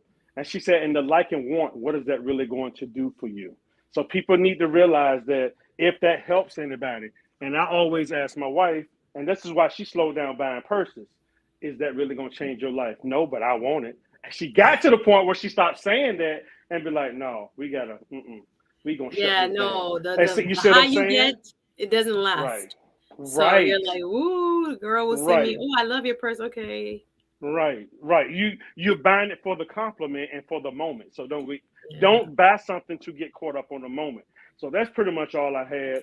I'm not promoting nothing about myself. I just do what I do on my channel. It's usually a spot, y'all, everybody that knows it knows. If you don't know, come over and find out. But I want y'all to continue to support Suzette Speaks, my Oh, brother appreciate Simcia. it. Both of them have been with me since day one. Never treated me any different. They both act like or pretend like, I can't say pretend, they act like they know me all their life and they trust me. No, seriously, people don't have to Oh, give you their trust. No, I'm just yeah. saying that y'all, if y'all watch my show, you know the dangers of unconditional trust. It's a dangerous thing Hmm. to do. But these Hmm. two right here from day one, Simcia, we stayed on the phone like in January till like 4 o'clock in the morning. Never met the brother, and then I met Suzette Speaks through lead attorney at the latter part of last year. So for people like these two that give you their time and they treat you just like what you deserve to be treated like, I don't want anybody in this chat or that's watching to take these two for granted. And that's all I have to say. Aw. And I'll see you on Thank you, Patreon. Bernard. Peace to I'll both of see you y'all on in love. Patreon. Y'all gonna give me a 30-minute break though. Y'all gonna give me appreciate you, Bernard S. Facts and the uncomfortable truth. Drop your channel in the chat, sir. We appreciate you. Final word goes to my brother Simcia. Very interesting conversation. Thank you for being on today. Go check out his channel. I want y'all to subscribe, show him some love as he grows. He's just starting out. XCMC says Simcia, the truth for sure. Thank you, Sunbreeze, for dropping his channels and IG, etc. So go over and check him out and see what he is talking about over there. Final comments tonight, or it feels like tonight for today. I appreciate it, Suzette. You know, it's been a great conversation, and I've really enjoyed myself. And a lot of it just had to do with just sharing with people that it's it's okay if you made mistakes in the past, but what would be even better is if other people had an opportunity to skip those steps, and then they can be further ahead going into the future. You know, and so my brother Bernard S spoke to the one community that we spoke on was that's the fire community. So there's a documentary on Netflix right now, and the name of the documentary is Get Smart with Money, and it Mm. features multiple people from the fire community. And fire stands for Financial Independence, Retire Early. And what the community's basis is people who are approaching money with a do it yourself approach. They're focused on practical ways in order for them to put themselves in better positions, in order for them to hopefully retire from their dreaded jobs earlier, and then they can have an opportunity to start focusing on things that are genuinely their passions, whether it's YouTube, whether it's blogging, whether it's maybe a different endeavor that maybe didn't pay as much. But the primary focus is to be smart with money and to make more sound decisions, to avoid some of the pitfalls that I experienced as a young man, and to really just understand that there's more to life than optics and what you look like. Ultimately, the people who are really wealthy, they don't look like it. You can pull up next to Bill Gates, and he'll be wearing a sweater and some jeans and some regular shoes. He won't be wearing no designer labels or anything of that sort. So I think that you just have to understand that whatever you need to do, the fire community is what did it for me. Maybe you have a different idea in mind about how you're going to really take control of your life. But the fire I'm going to community, start to watch it. I've not watched that.